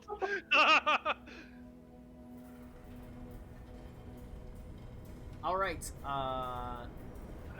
Everyone's heading to the tent. And Yep. grab. We got Zara. We got Klaus. Well, does she have a sprig of whatever? Or Yes, she does have it above the door. That too. can I Activate. slide a hand check to not touch it, but make it look like I am? I mean, you can. Oh no, my sleight of hand's not like. Oh, I'll go ahead and touch it. Klaus just does like that slap the top door frame thing that people do in school. Yeah. Like I said, that's mostly adequate. It is, at the end of the day, basically just a superstition. Alright. You head, like I said, Madame Vestia's tent is pretty easy to find. It sticks out like a sore thumb amongst other sore thumbs. It's the largest sore thumb and the most inflamed sore thumb of all sore thumbs, as everyone's trying to stand out in their own way. As you pass through the grove of sort of beautiful kind of pink trees that have this ever sort of falling cherry blossoms all around them, and enter within the tent, you can see that within the tent itself, there are it looks like it's cast over the sort of grass, but there's been several carpets laid out. Strange, kind of exotic-looking statues line the sides of the tent, and there is a crystal ball, a set of tarot cards in the middle, and an astrolabe off to one side, all faintly glowing. The astrolabe's carpet has all sorts of stars cast. You can see the astrolabe casts like stars across the carpet, like like a planetarium. An orrery. Yeah, it's an orrery, but it casts sort of stars across the carpet and sort of glows faintly. Interestingly enough, this music this sound is called orrery. I got you, Colin. You can see Alec Cool sits on a small couch across the table from it's a beautiful woman. As she sees you as you enter and motions for you to come closer, as she decides to explain the situation to you in full. She basically tells you what she told Alec Cool.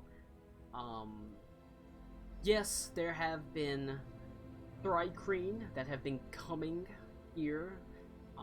At least a couple, though she is the most expensive. At least 3 or 4 have summoned up the sums to go see her, ask about the dreams. They've all had the exact same, visions. They've all had the exact same visions. The only problem is, I don't know how much you guys know about Thri-kreen culture.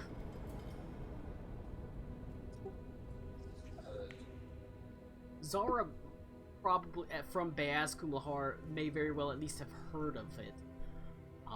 This idea that Thri-kreen live in hives. If you've ever seen you know the big dome thing from the cover of Riven? Like the huge termite mound thing? That's what they live in. That sort of thing. They don't have a hive mind, but they all have an intuition as to what's going on within the hive. And upon coming of age, every Thri-kreen partakes of a poisonous tea. This poisonous tea grants them visions from the Mantis Queen. Every Thri-kreen has a specific vision, a particular vision that's unique to them, that tells you the course of their life or what they're supposed to do. They spend a large part of their, well, not a large part, but a significant part of their adult lives usually pursuing what does that vision mean. In this case, Thri-Kreen have been seeing the same vision.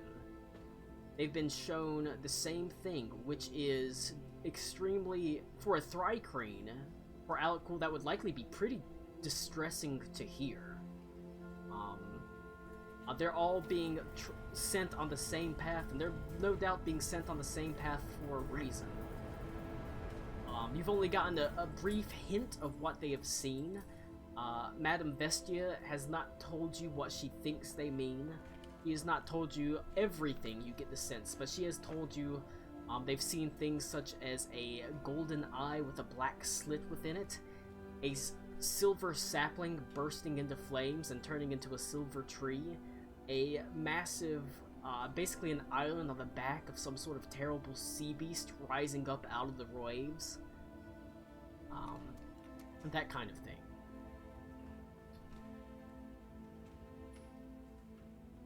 She also says to you that your friend Alec Cool has a unique attachment and tether to a god. To his god, the Mantis Queen. Because of that unique attachment and her particular abilities, she can basically see a thread between Alec Cool and the Mantis Claw, his sword that he forged way back when in the Cold Forge, whenever he prayed to a god to allow him to forge this sword. She can see that line, and she can theoretically follow it. However, it's going to leave her body vulnerable. It's going to leave Alec Cool's body vulnerable, and if someone else wants to go with them, it's going to leave their body vulnerable. And this sort of travel to not just a different part of the material plane, not just to a different part of the mirrored plane, such as the Shadowfell or the Feywild, but into the plane of a god, that is going to attract attention of other spirits, other things, and they will need their bodies protected. So she gives you that rundown.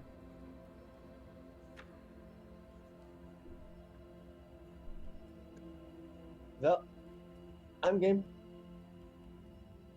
I guess. If you want to go On into a demand. trance and have me look after you, I'm okay with that. Is anybody Ready gonna go to with? meet? Well, the last time I tried going to a different plane, things didn't end up so well, and I didn't get a good night's sleep, so... I say, you don't have to take anyone else, but there is the option to take a second person with you. If someone is itching to go, It is a, it's Well, bit of- unless we're going to the plane of water, so I can take down that aboleth, but... it's We are got not. benefits and, penalties, essentially. You can take an extra person, and then you lose an extra person defending your body, but you also gain another person that can ask questions, their own questions, basically to a god. I have to make a third character if I choose to go. I mean, you're not. It's not like you're going to be gone. Your body is left here, and you will be returning, but you have to be protected.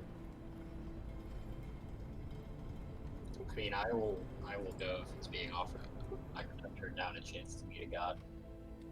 Well, like I said, it's up to you. Like I said, if you go, you have one less person defending the bodies, but you have one more person that can potentially think of things to ask her. I'm not good at bodyguarding, so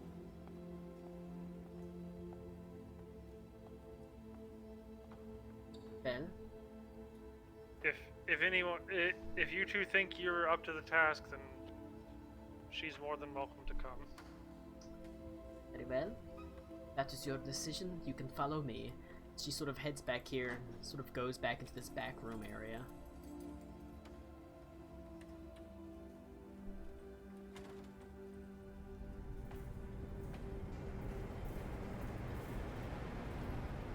She says, I'm afraid that I don't have anything particularly comfortable for you to rest upon.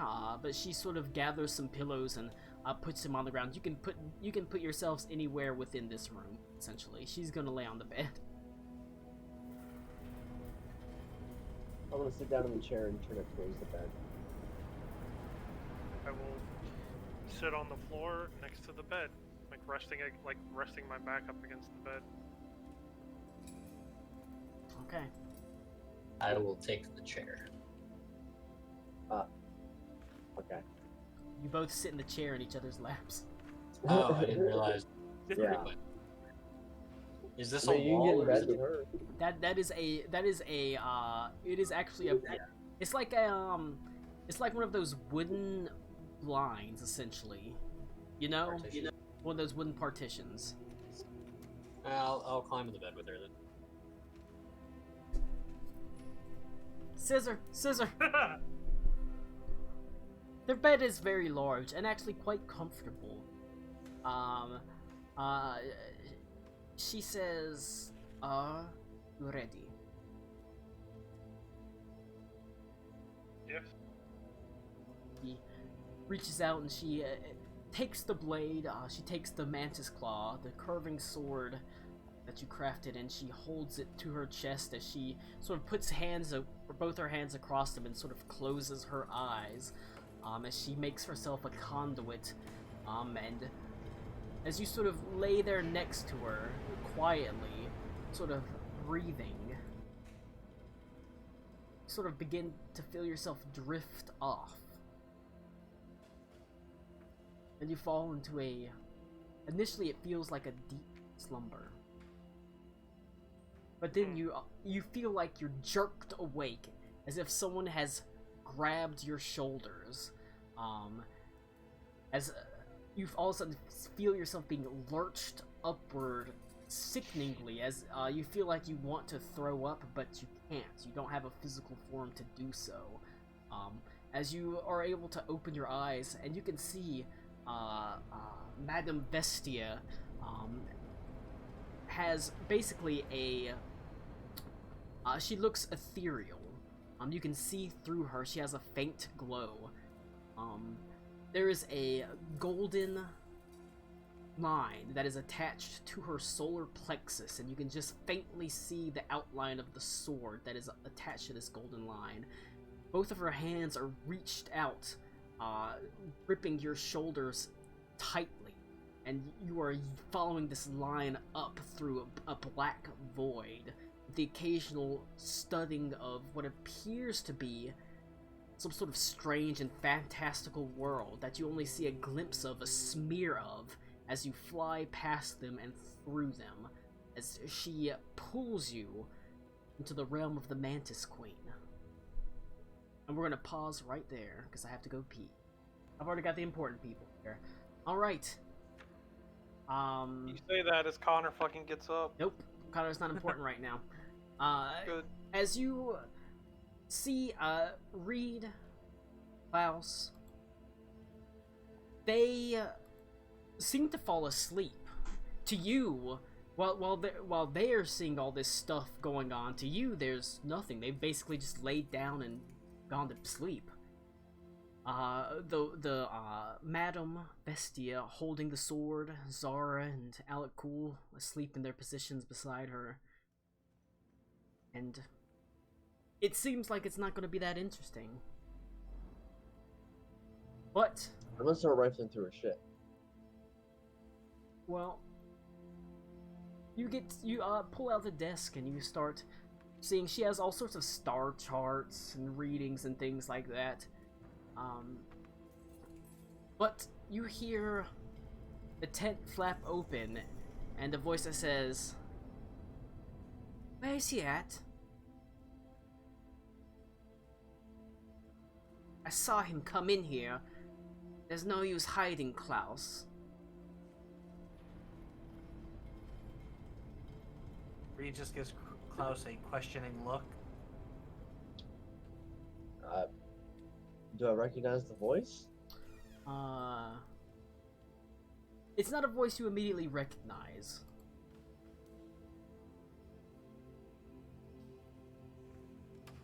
Should we go check it out? Seems you're the one they're after, so give me a second. And Reed's just gonna Yeah, but are pop they out. here to kick my ass, Oh. Reed? That's the important question. Greetings and welcome to the mighty Zenova's tent. How may I be of assistance to you? Call me I'm now. hiding behind. Call me now with your bum clock. Putting on my best I'm kinda like- impression of I'm kind of like whatever hiding. this lady's name is. Madam Chloe. Yeah. I'm kind of like hiding back here, but peeking through. Just like that. Kind of. Okay.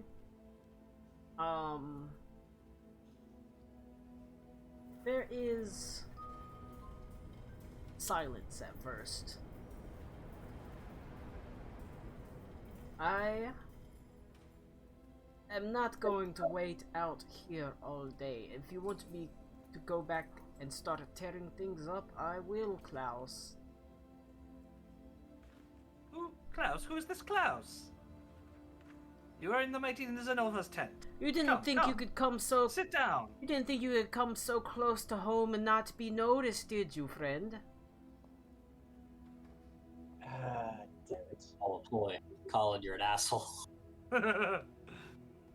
Funny enough, none of you rolled a perception check high enough to beat his stealth score whenever he was watching you. I shut the What door is the behind me. roll? 22 or something? Yes, that is not high enough to beat his stealth score. They're a bunch of scrubs. They're stealthy boys. I'm gonna sit down in the chair and be like, come on then. Kick your feet up. Pretty much. Alright.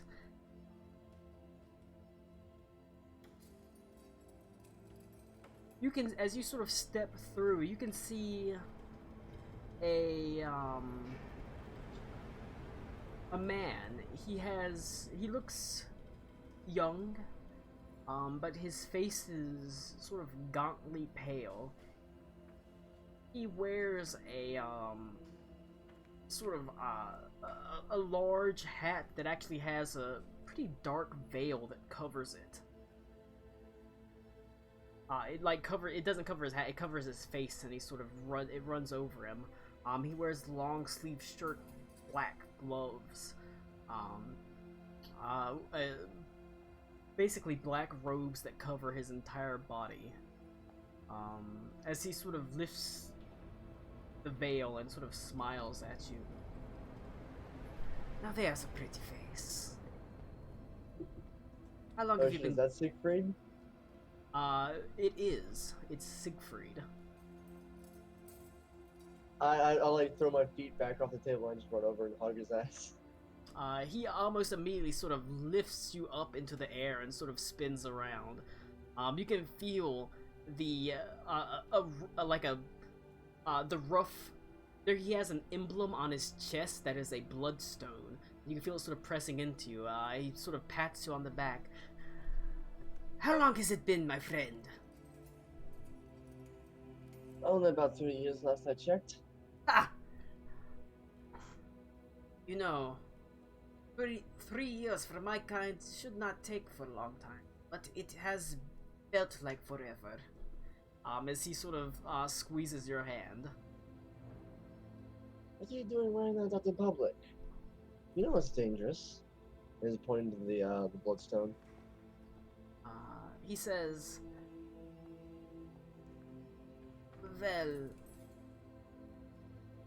it is actually surprising karma that to find me in this town. There has been, well, the Brotherhood has heard of strange things going on in this town. And so I came to inspect myself. To tell you the truth, I was getting so bored, cooped up in that tight little city in that boring inn. Sometimes it's nice to get out every now and then. I thought about sending Alder Sparrow, but Yeah, you know how it that's can be. I understand. It's a shame my brother can't be out and about. they'd snap him. They'd snap him. Ah, Jesus Christ! That's hard to say. I left him to keep an They'd, eye on the taste. Yeah. Well, they seem pretty cordial, so I'm actually just gonna head back to the other. Oh nonsense, Reed! Come meet them. And he does This is come Siegfried. up to you. This, looking up at him, there's something very imposing about him. He is preternaturally beautiful. He's sort of, despite his rather gaunt form, he has high cheekbones. Despite his eyes being sunken in a little bit, they sort of glitter an icy, unearthly blue. And when he smiles at you, you can see he has quite long fangs. He says, "Well, Master Halfling." It's nice to meet you too, and Reed will bow. However, I should be going back to the duty we were charged to make sure nothing happens to our friend. Of course. I'll leave you two to it.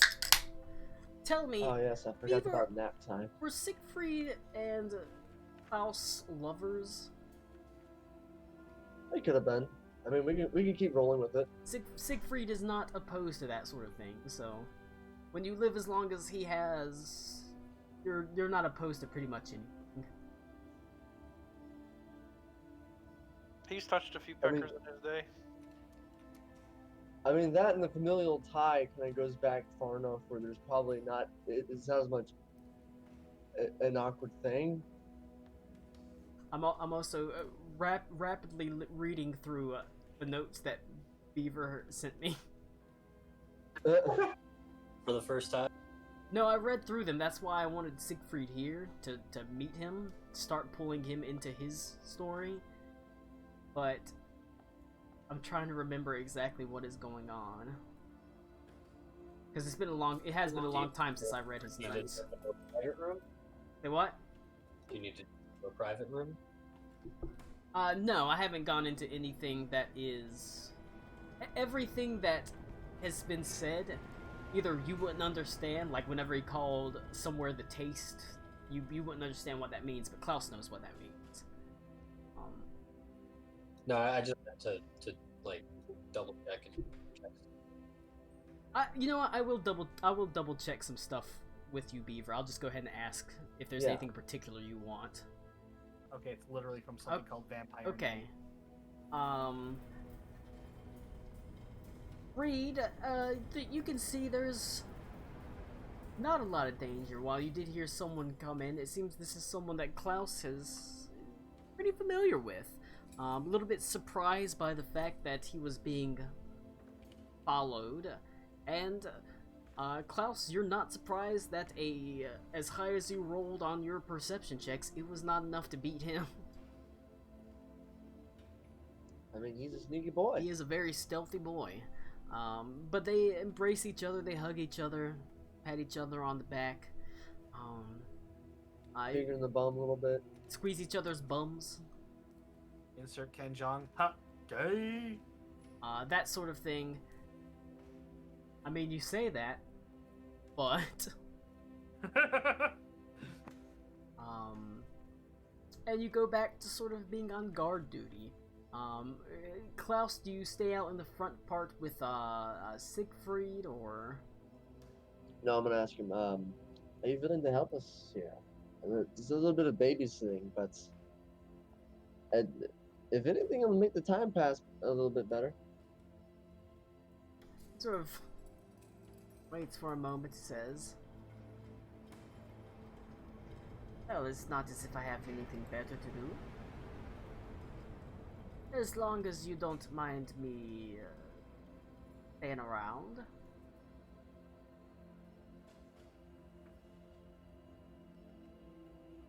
Are you kidding? I haven't seen you in forever.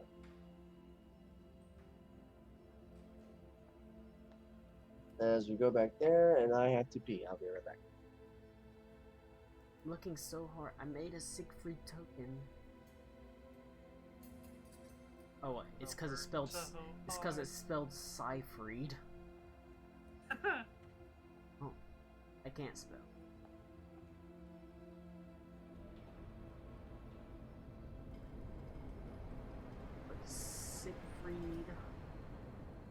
here, guys.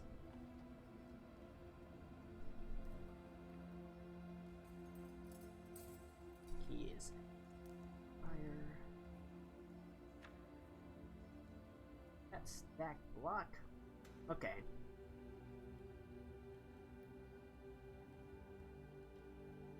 Within the dream of Madame Vestia, Zara and Alec Cool, you feel yourself soaring through black darkness. Every now and then catching a glimpse of a smear of a realm of some sort that passes by you. You feel as if you're traveling both at a snail's pace and at a pace faster than you've ever traveled in your life. It's an interesting, curious feeling.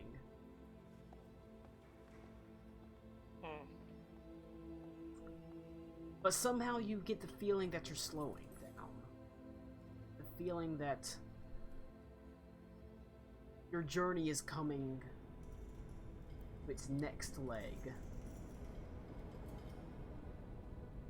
As you look around, you can see there's a disturbing image.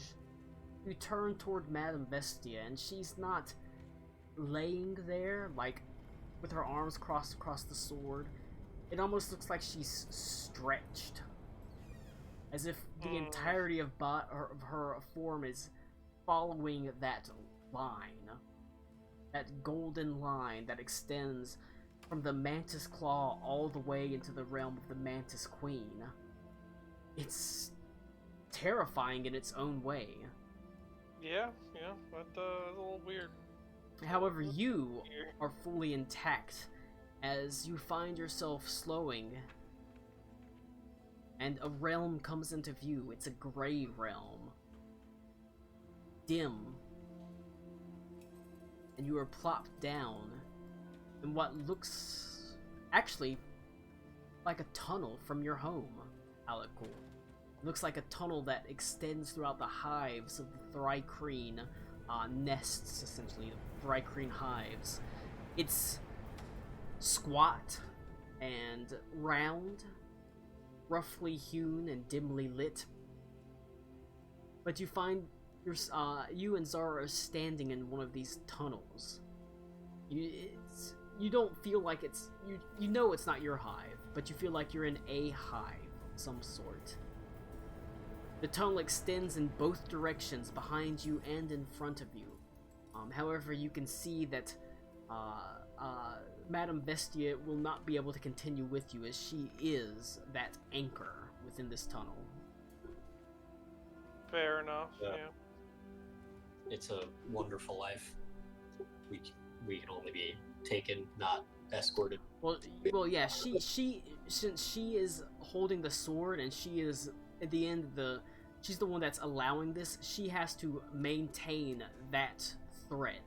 She has to hold on to that thread, and this is where the thread's set down.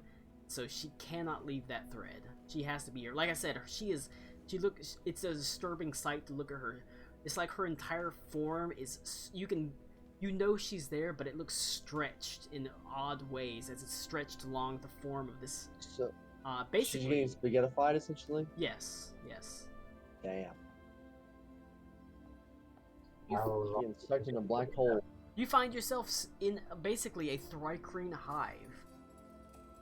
Does it look pretty similar to mine? Like, does it seem like mine to me, or is it just like a hive? It does. It looks like it's not. It does not look like your hive, but it looks like a hive.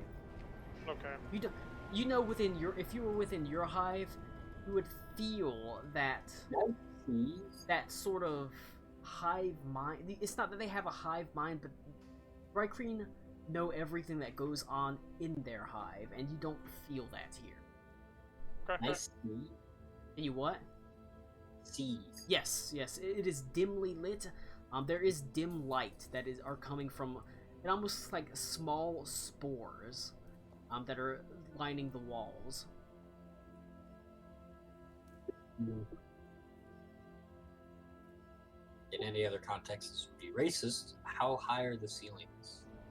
Do are Thrycreen bipedal in their Yes, their hive? they are bipedal.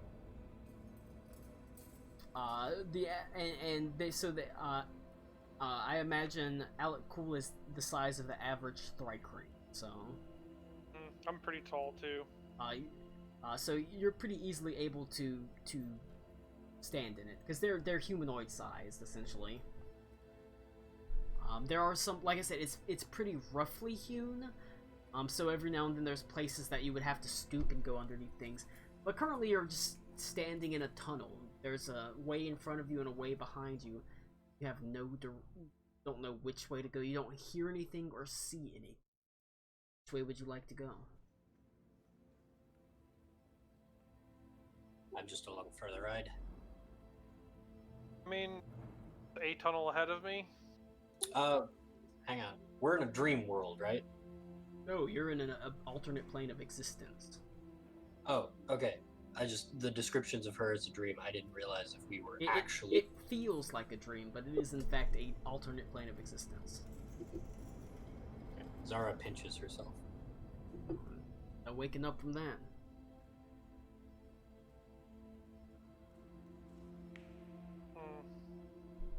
Well, I mean, I head on forward. Oh, we don't know which way. I just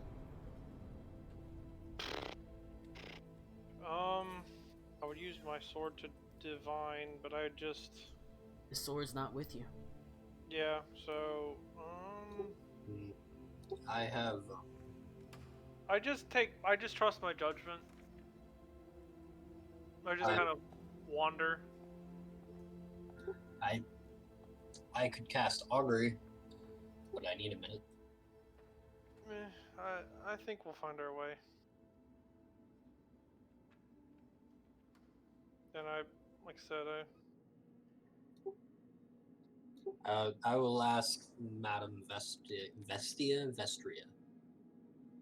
Vestia? I think it's Vestia? That Vestia. I'll ask Vestia, how long do we have? You get no response from her. Righteous.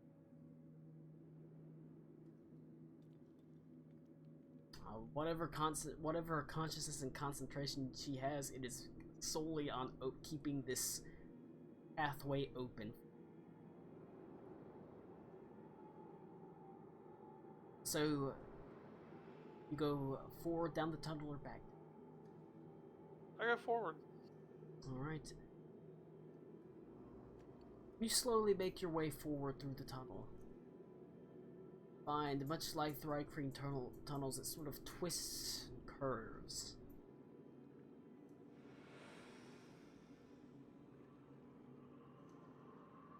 Choose to go forward instead of look back. Is this in my head? Yes, you hear this in your head.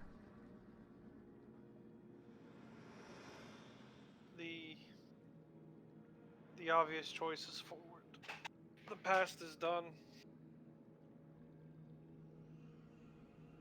You round the corner, and you see there is what appears to be a shade of some sort. It looks a little like a sort of mist that is in a vaguely humanoid form. You can just barely make out a sort of dark, sort of grim face on it as it rushes towards you. And then rushes past you, completely passing by you, not paying you any attention.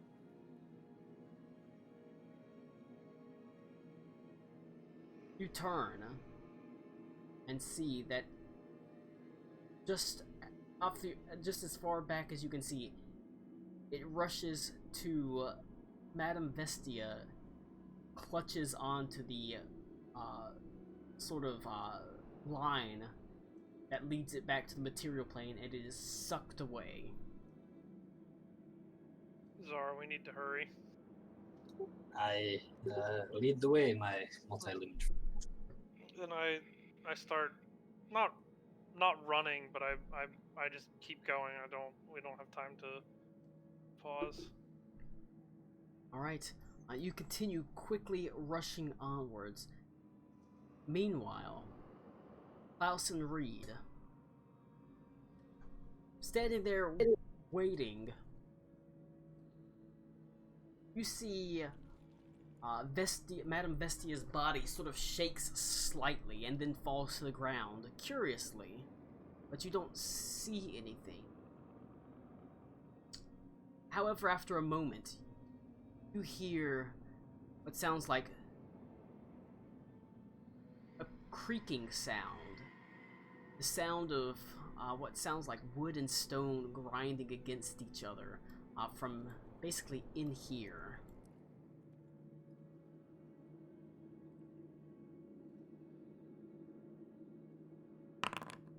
Fun.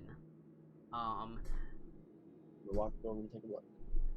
As you hear this sort of creaking sound, Siegfried sort of gets up with you after a little bit curious, and you can see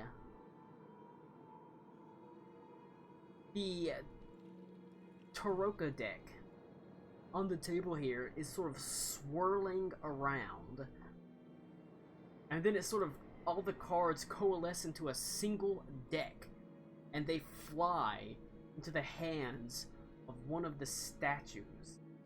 Specifically, this statue right here, as that statue holding the Taroka deck slowly rises off of him, off of the ground, from its somewhat kneeled position. Taroka deck statue. And holding the Taroka deck, go ahead and roll initiative.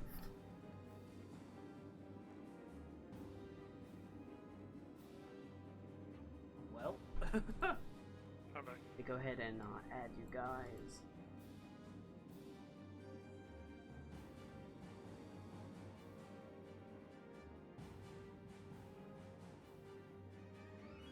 Combat.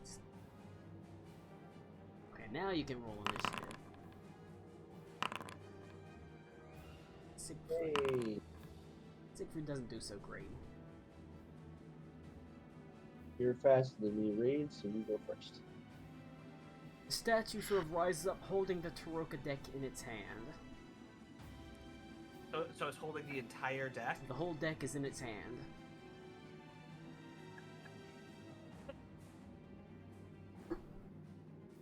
Well then, this was not something I was expecting.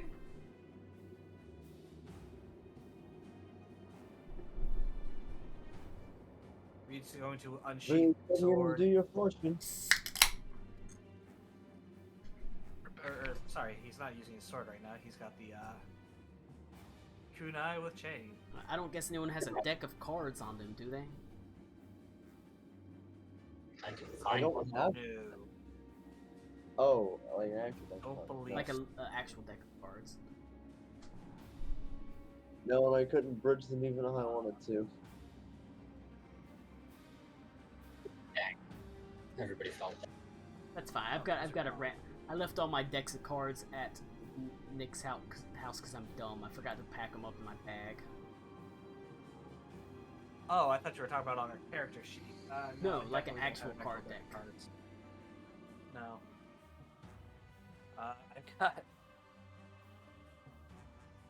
I got a bunch of magic cards. Nah, it's Bridge fine. them. I do have a card roller already. I was wondering, it would be more thematic if someone had a deck, then you could draw cards. But I do have a card drawing program.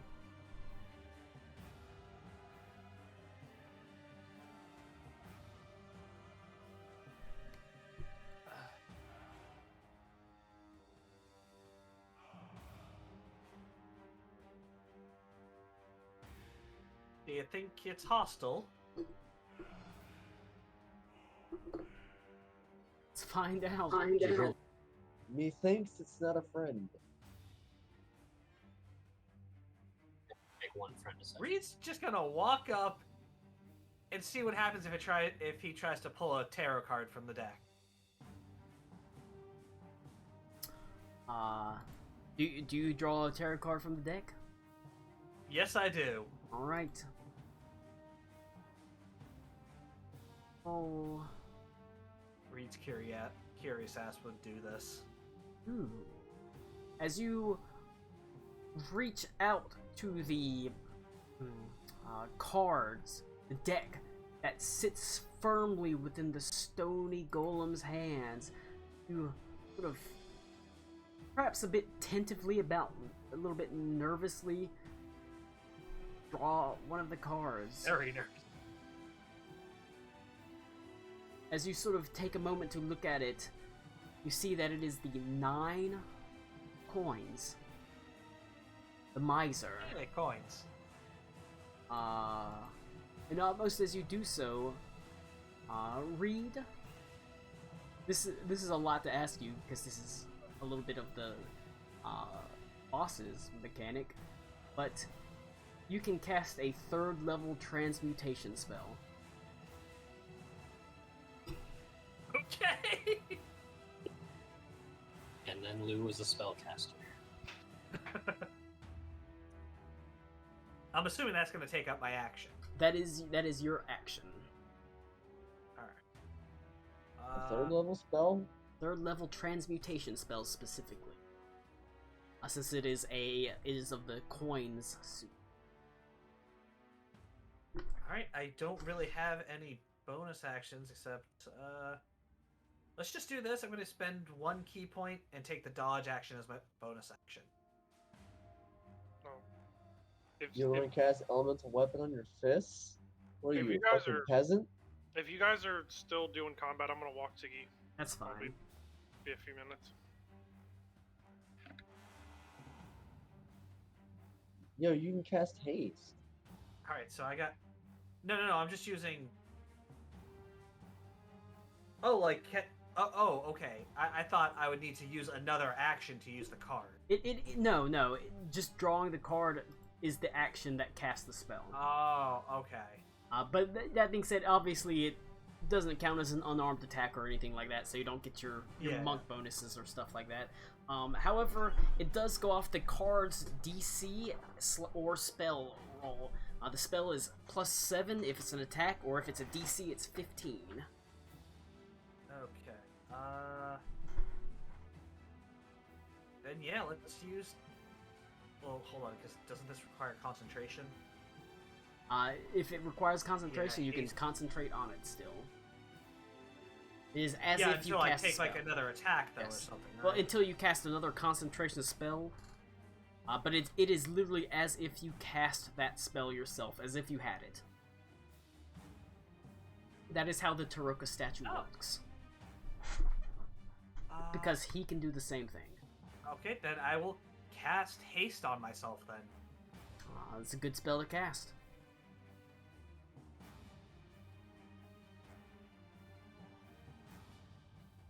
And then I'll use the second action I get from that to use the dodge action instead of wasting one of my key points. Ha ha ha. Double check that.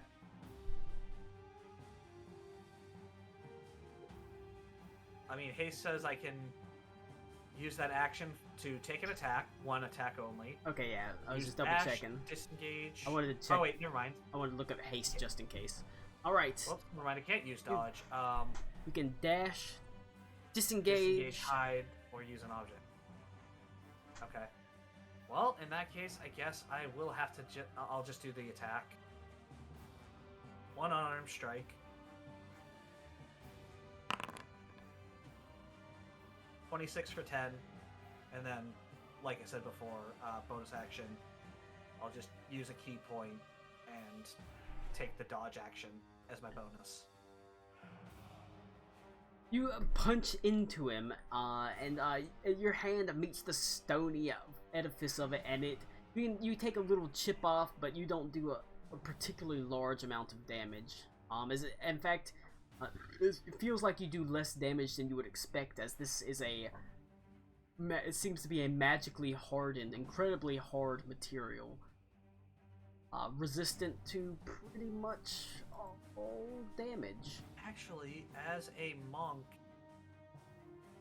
just in case it matters, as a monk, aren't my unarmed attacks magic? Yes, but it is resistant to pretty much all damage except a select few.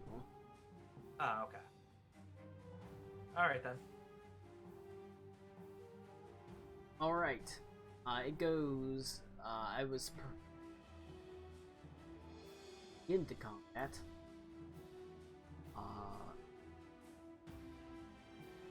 Klaus. Go to you then. I'd also shout to Klaus that I don't think punching it's really gonna work. Oh, that's okay. I'm gonna try and draw a card from the tarot deck as well, actually. I'll move up here. I'm back. Alright. It is an action to draw the card from the Taroka deck. Let's see what you roll. Oh. A similar roll to reads. You got the 9 of stars. Fun. Check what that is. You can cast a 3rd level enchantment spell. Nice.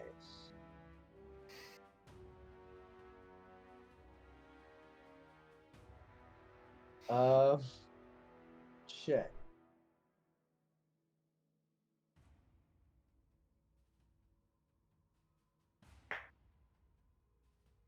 Boy, I was not planning on this mechanic being used against the statue. I mean, honestly, I'm a little surprised. You're gonna just have a deck of cards in the statue's hand and not expect us to grab some? Well, I was gonna have it close its hand, but I didn't describe it as closing its hand, so now you can. But you Oh. do draw the 9 of stars, the Conjurer, as you pull the card away, and as you can see, it's a man who is summoning some sort of beast. That being said, for mechanical purposes, you just get to cast a 3rd level enhance.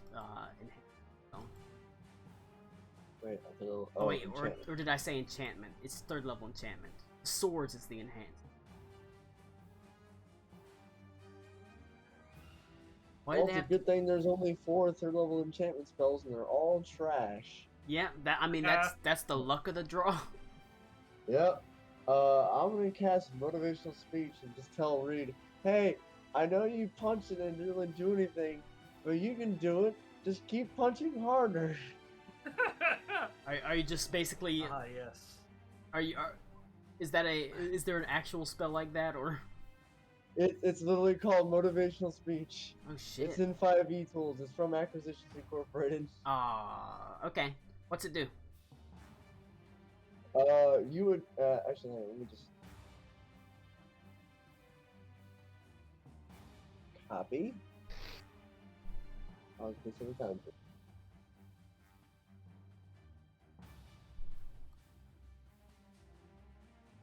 Use up to not 5 everything is creatures food. for the duration. Each figure gains 5 temporary hit points and has advantage on Wisdom saving throws. Woohoo! So I got 5 temporary hit. If an affected creature is hit by an attack, it has advantage on the next attack roll it makes. Okay. A little bit convoluted, but I see it.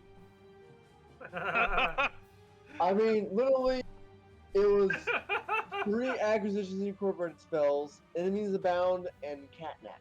Yeah, like I said, some rolls of the dice are basically draws the card are really Yep. good, some are not. Yep. But you know what? That also Gotta- means rest of it. that he suffers from that same drawback that it could be very bad. That being said, it goes to Siegfried, aka Oh, hang on, Siegfried, hang on. because I spelled wrong. Hang on. I still have a bonus action if you want to let me take a whack at it. I want to see what this does. Sure. At features? No.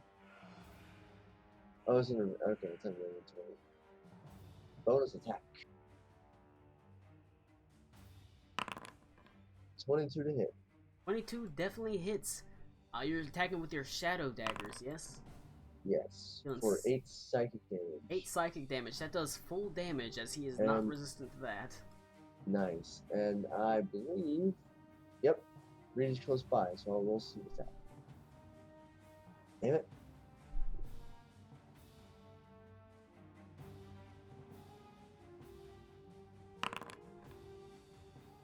$11 points of damage. Right. Nice. Some sneak attack damage, alright. You give Reed a motivational speech and then lash out with your shadowy dagger, dealing a nice little chunk of damage as you take off a huge portion of its stony edifice, revealing what appears to be glowing energy beneath it. Smoky energy, as if there's a smoky form that is sort of inhabiting this statue. Anything else from Klaus? That'll be it. Right. It's going to go to Siegfried. Hearing this sort of stuff going down here, he sort of bursts through the door in a look of confusion. He said, as he looks at you and says, I just ran into you now, and all of a sudden I'm having to fight next to you again? You know how I feel about that.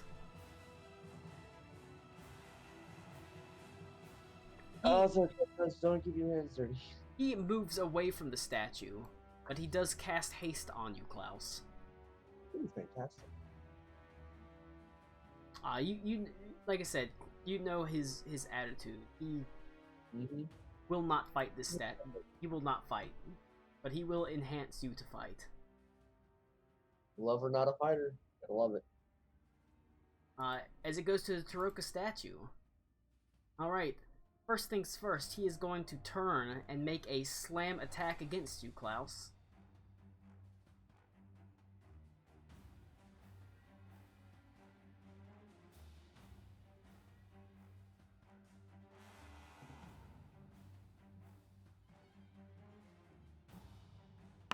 That's 26 versus armor class against you, Klaus. Jesus Christ, that hits. You take 22 points of bludgeoning damage. Ouch. And then he is going to immediately take, with the same slam hand, turns and he whips a card off the top of the Taroka deck to cast a spell. As his multi-attack action, he gets to make a slam attack and then draw from the Taroka deck. Let's see what he rolls, boys! Could be great, it could be bad. It is a 7 of Swords. That is a 2nd level enchantment spell. Give me a brief moment to double check the list of 2nd level enchantments I've got. Or no, that's a 2nd level evocation spell, never mind.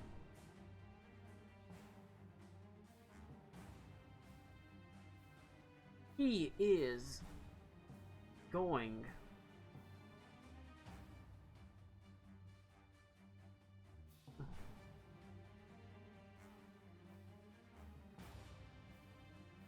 How is this a level? How is this an evocation spell? He casts Prayer of Healing on himself. So What the fuck is evocation about that? so he heals for. It's just so evocative. Wow, he rolled real Look at bad how it's though. evoking emotions from you. Yeah, he evokes anger. He did. Okay. Alright. And he also takes the opportunity to close the hand over the Taroka deck so it will not be so easy to grab from it. Alright. Goes to you, Klaus. You can still attempt to grab from it, but now you're doing it. Now you'll have to make a sleight of hand check against it. Does it go to Reed first? Either or. It always is either or. Whoever wants to go first. You're the one that's on top, so you just go ahead. Well, like I said, whenever it's the same and your allies, it always stays the same. But every round you can choose who wants to go first. Okay. I'm gonna try again. Fuck it. Sleight of hand for the deck. All right, is it a closed sleight of hand? Would you believe that the massive stony statue's sleight of hand is fucking really bad? Who would have thought? Meanwhile, he's got a plus 12, I got a plus 9. He only rolled an 11, so you're able to draw a card. Let's Let's see. We're gonna mill this guy to death like a fucking blue deck. That's not quite how it works. The cards are always there. Not a good roll. Oh, that's rough. That's rough, man. Uh-oh. There's not really a bad effect. Unfortunately, that is the first level spell of Conjuration magic. First level conjuration? You you pulled the 4 of glyphs.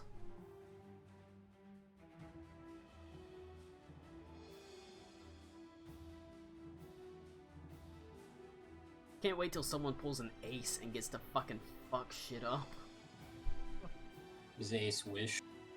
No, ace is a 6th level spell. Ah. That's a high level spell.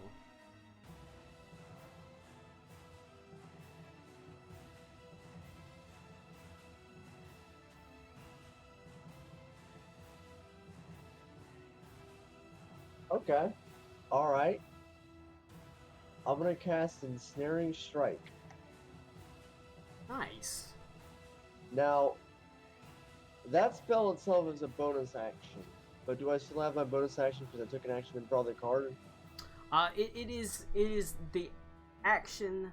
It is the action to draw the card. So even though it takes a bonus action to cast that, technically it would still be an action because the action is drawing the card and casting it. Okay. So Just I'm remember, going you have to haste on you use a now. bonus action to try and hit it with a weapon attack, Yes, which and hopefully will trigger its effect. you do have haste on you as well. That's right. Yes. So ensnaring strike. Let me see. 18 Let me read ensnaring strike. Next time you hit a creature, riding massive one. Okay. Yep, I got you. 18 does And that's hit. me. 7 damage plus. Alright, 7 damage. Plus another 7. It's a very low roll in super attack. And let's see. After that, it has to make a strength saving throw, and it is a large creature, so it does have advantage on that strength saving throw. And it is against the DC of the spell, which is DC 15. Got a 22. They're quite strong, actually. Very slow. I mean, it makes sense. It's only a first level conjuration spell. Yes, it's but against, like I said, the spell say all the spells cast from the Tarokka deck or Tarokka draw have +7 to attack, or the DC is 15. All right, it goes. Am I gonna cast 5 familiar? Is there anything else from Klaus? Yeah, I'll use my haste action to attack again. Give the old second attack. Second blades.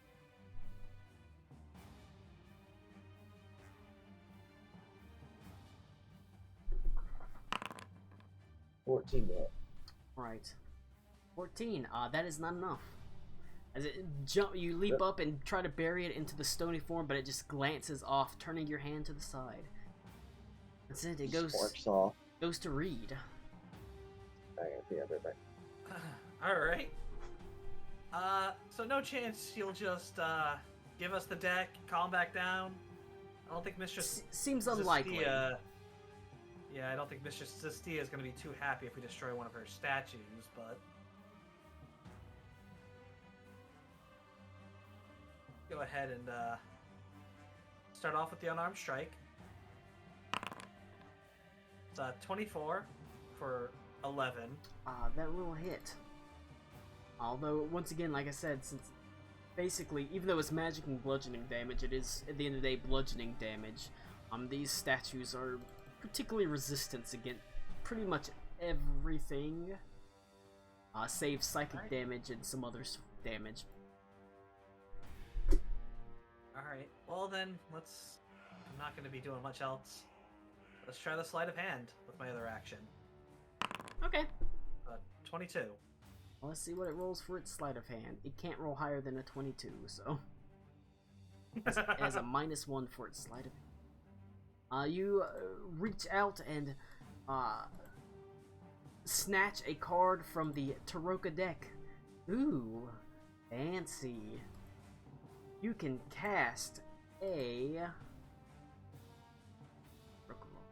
Pull the 8 of coins. You can cast a 2nd level transmutation spell. And I will let you peruse those spells very quickly while I go. Love the trans. I will go I pee apparently real love fast. the transmutation. I'll Okay. let you peruse the spells. I'll go pee.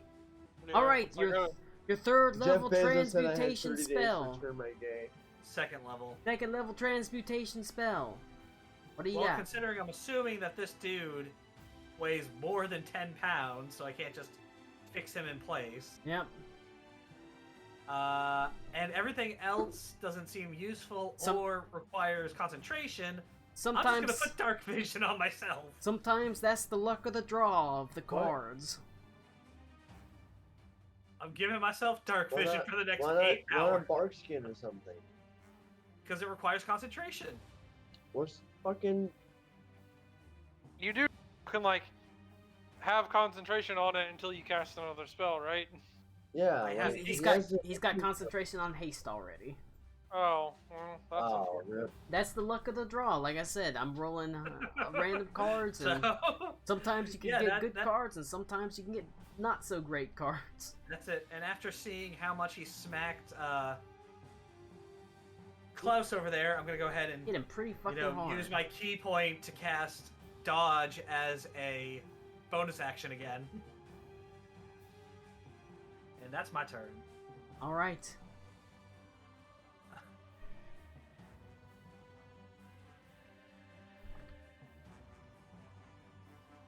Okay, so after that, it is going go to I suppose Siegfried.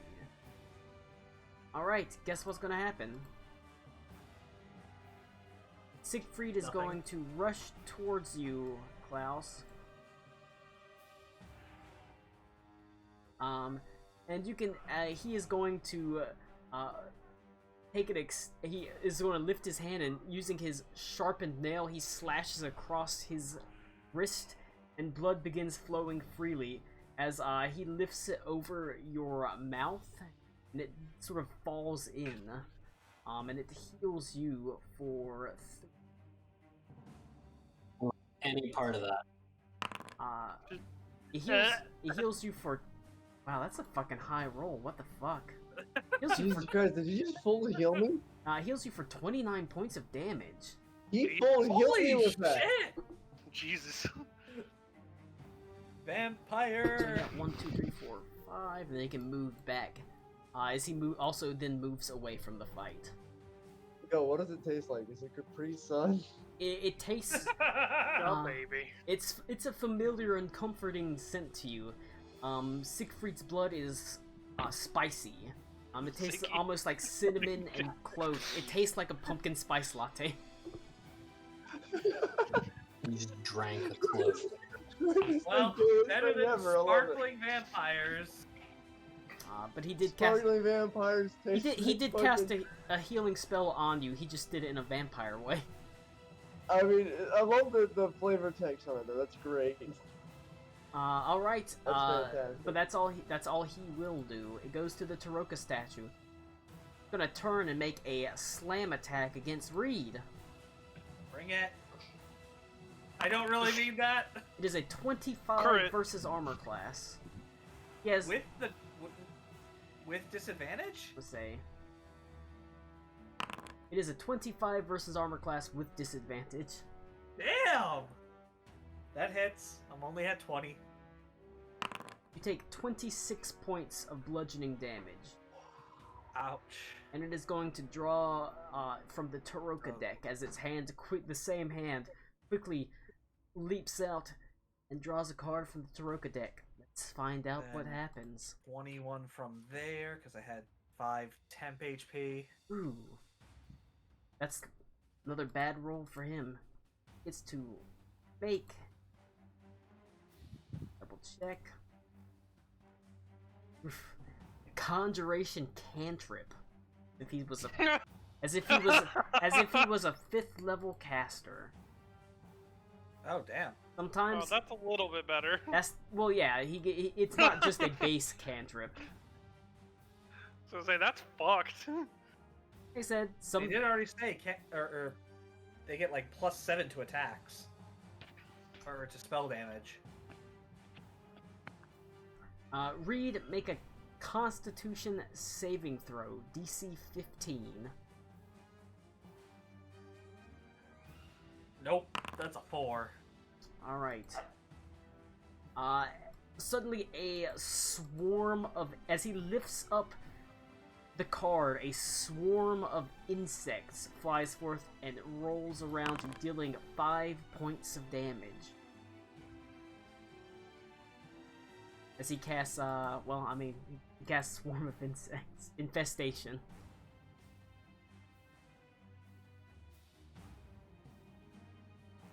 Alright. But that's all for him. It was just damage, it wasn't disease or poison or anything. No, like it was just, basically... Okay. Doesn't yeah, it also make you move? roll a d... yes, and roll a d4. Me? Yes.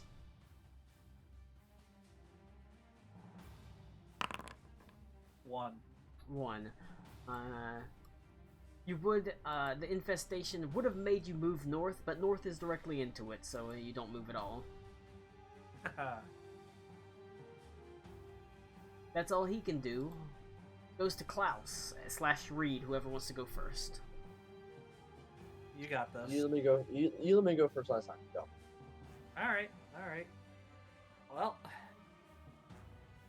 Also, I don't know why. I'm gonna go ahead and I'm gonna move over to this side. And now let's go ahead. Punch. That is a 28 Hey, that hits. for 11. Right. You know, minus the resistance that he gets for whatever. Would you be Let's surprised go again! to know a magically hardened statue is resistant to pretty much all damage? Alright, I rolled a 27 for my sleight of hand. Alright. Let's see what you draw. He's at this point he's beat up pretty fucking badly. And then Alright, I redraws actually the have fucking 2 wish more. spell. So I'm Yeah. at 22 armor class, but that still would get hit. Reed, Yup. you can cast a 5th level transmutation spell. Why am I drawing nothing but transmutation? As unfortunately, you drew the 5 of coin, or the king of coins, I mean.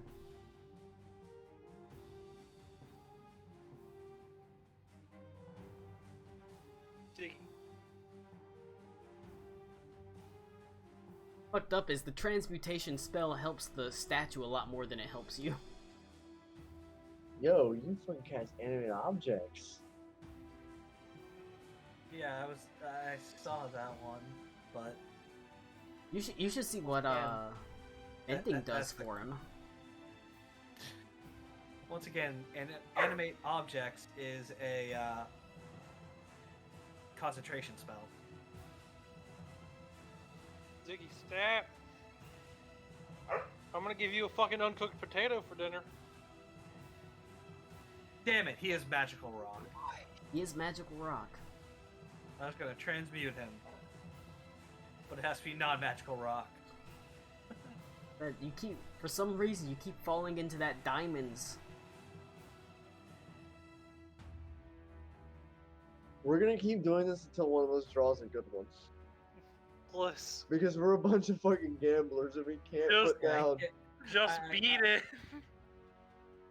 Beat it like your morning would, please. At this point, I might have to be going soon.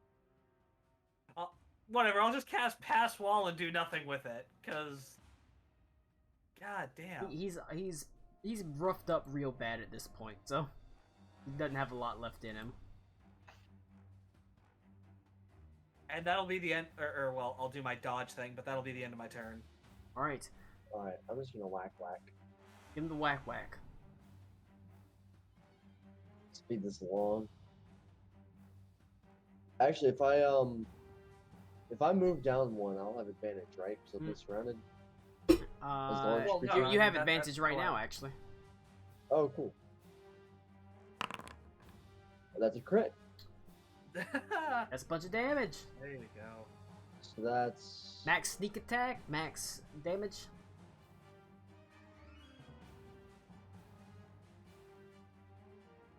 so that's 10 plus sneak attack. So 28. All right. You should roll a sleight of hand against the Taroka deck just to see what you draw. Might as well. Might as well. Since Comes that with probably crit. could. Every Okay. crit comes one. Oh my god, you fail. He got a 16 to block you from taking the sleight of hand. Get shit What on. kind of shitty rogue are you? I mean, he did roll a fucking 3, Lou. And That's true. the Taroka statue rolled a 17 minus 1, so a 16. He beat you by 1. That's okay. The Taroka statue begins to fall apart as it sort of disassociates. It frantically tries to cast one more card from the Taroka deck as it loses all possession of this statue. As it will make one final gambit. Oh shit. Did you get a good one? It got a really good one. It got a 9 of spades. That is a 3rd level in evocation spell. It casts Fireball on itself. I mean, Reed, Klaus, and even Siegfried has to make a dexterity saving throw. And that motherfucker has evasion, so. God damn it, Reed.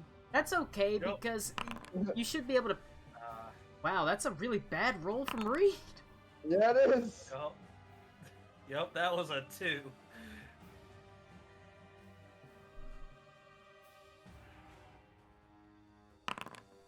Yo, that's a really bad roll from Siegfried too. Got a 14. Siegfried and Reed both fail. Alright, I still take half Me, damage. me and Zara are gonna come back and all of you guys are fucking dead. They're Her dead. tent's gonna be burned down. She's like, what the fuck happened? you take half of 19 damage. Okay, so that would be 10. You should be. Do you have evasion?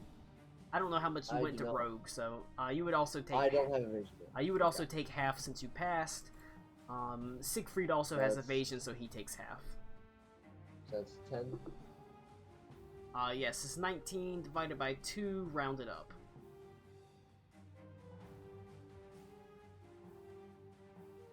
That is enough to kill the Taroka statue. It crumbles to the ground.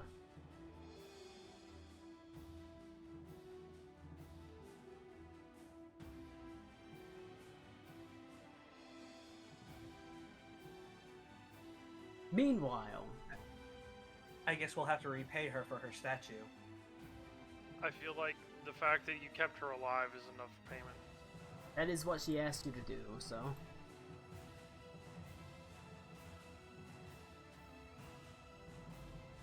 Turn down the combat music. Within. Down the combat music, not off. Down. Oh, it's gotta go off. You're not in combat because we're going to you. Well, Within the Uh. hive, you continue forward. Due to the fact that it's quite late, I think I'm gonna cut some of the fights here. Shame. Well, you know what? They can Well, I be. mean, I can just pick up ours next time. I'll even. I know it kind of sucks for today, but it's a good break. You advance forward, making your way through the hive, through twisting tunnels, and you can see there are all sorts of offshoots. Tunnels that shoot off to the side, but you always seem to know where to go. Cool. You always feel drawn, as if the heart that beats within your chest is yanking you in one direction. You're always sure which way you want to go. You hear a calling that echoes within you as you make your way through the hive, and you see more of these spirits that rush past you while you are rushing as fast as possible. There are spirits that are trying to make their way back to the material plane. Whatever's going on back on there, you know you have a purpose journey. You find yourself moving through these darkened tunnels with Zara closely following behind, but the tunnels slowly begin to open up, grow wider. You can feel a familiar feeling that begins to grow within you. The feeling of being one with the hive. You can feel yourself getting closer to the center. And as the tunnels open up and grow brighter, you step into a massive central chamber. There are all sorts of tunnels that open up into this chamber, the walls seeming to be a honeycomb, and from each of these honeycombs lines some sort of silk of various different colors. Reds, blues, greens, blacks, whites, and all sort of different shades and hues, all descending into the loom of the Mantis Queen as she weaves the tapestry of fate. And as you look at her, you see it's not just one tapestry. It seems like an infinite tapestry. He has 6 arms, 2 massive mantis claws, and 4 other ones that almost seem disturbingly human. The human hands kind of gently handle the cloth, weaving in strands of these infinite strands of different colors into a vast, imaginative tapestry of dizzying design, while the massive mantis claws reach up and cut through strands at certain points and cut through the tapestry, removing pieces as they are tossed to the side. As the Mantis Queen, a goddess of prophecy, fate, watches, use the fate that is being created in her very hands. And we can pick it up next week right there, as you will be able to speak with the Mantis Queen and unfortunately Reed, Siegfried, and Klaus will have a little bit more to deal with in protecting your bodies. You did see a couple more spirits rush past.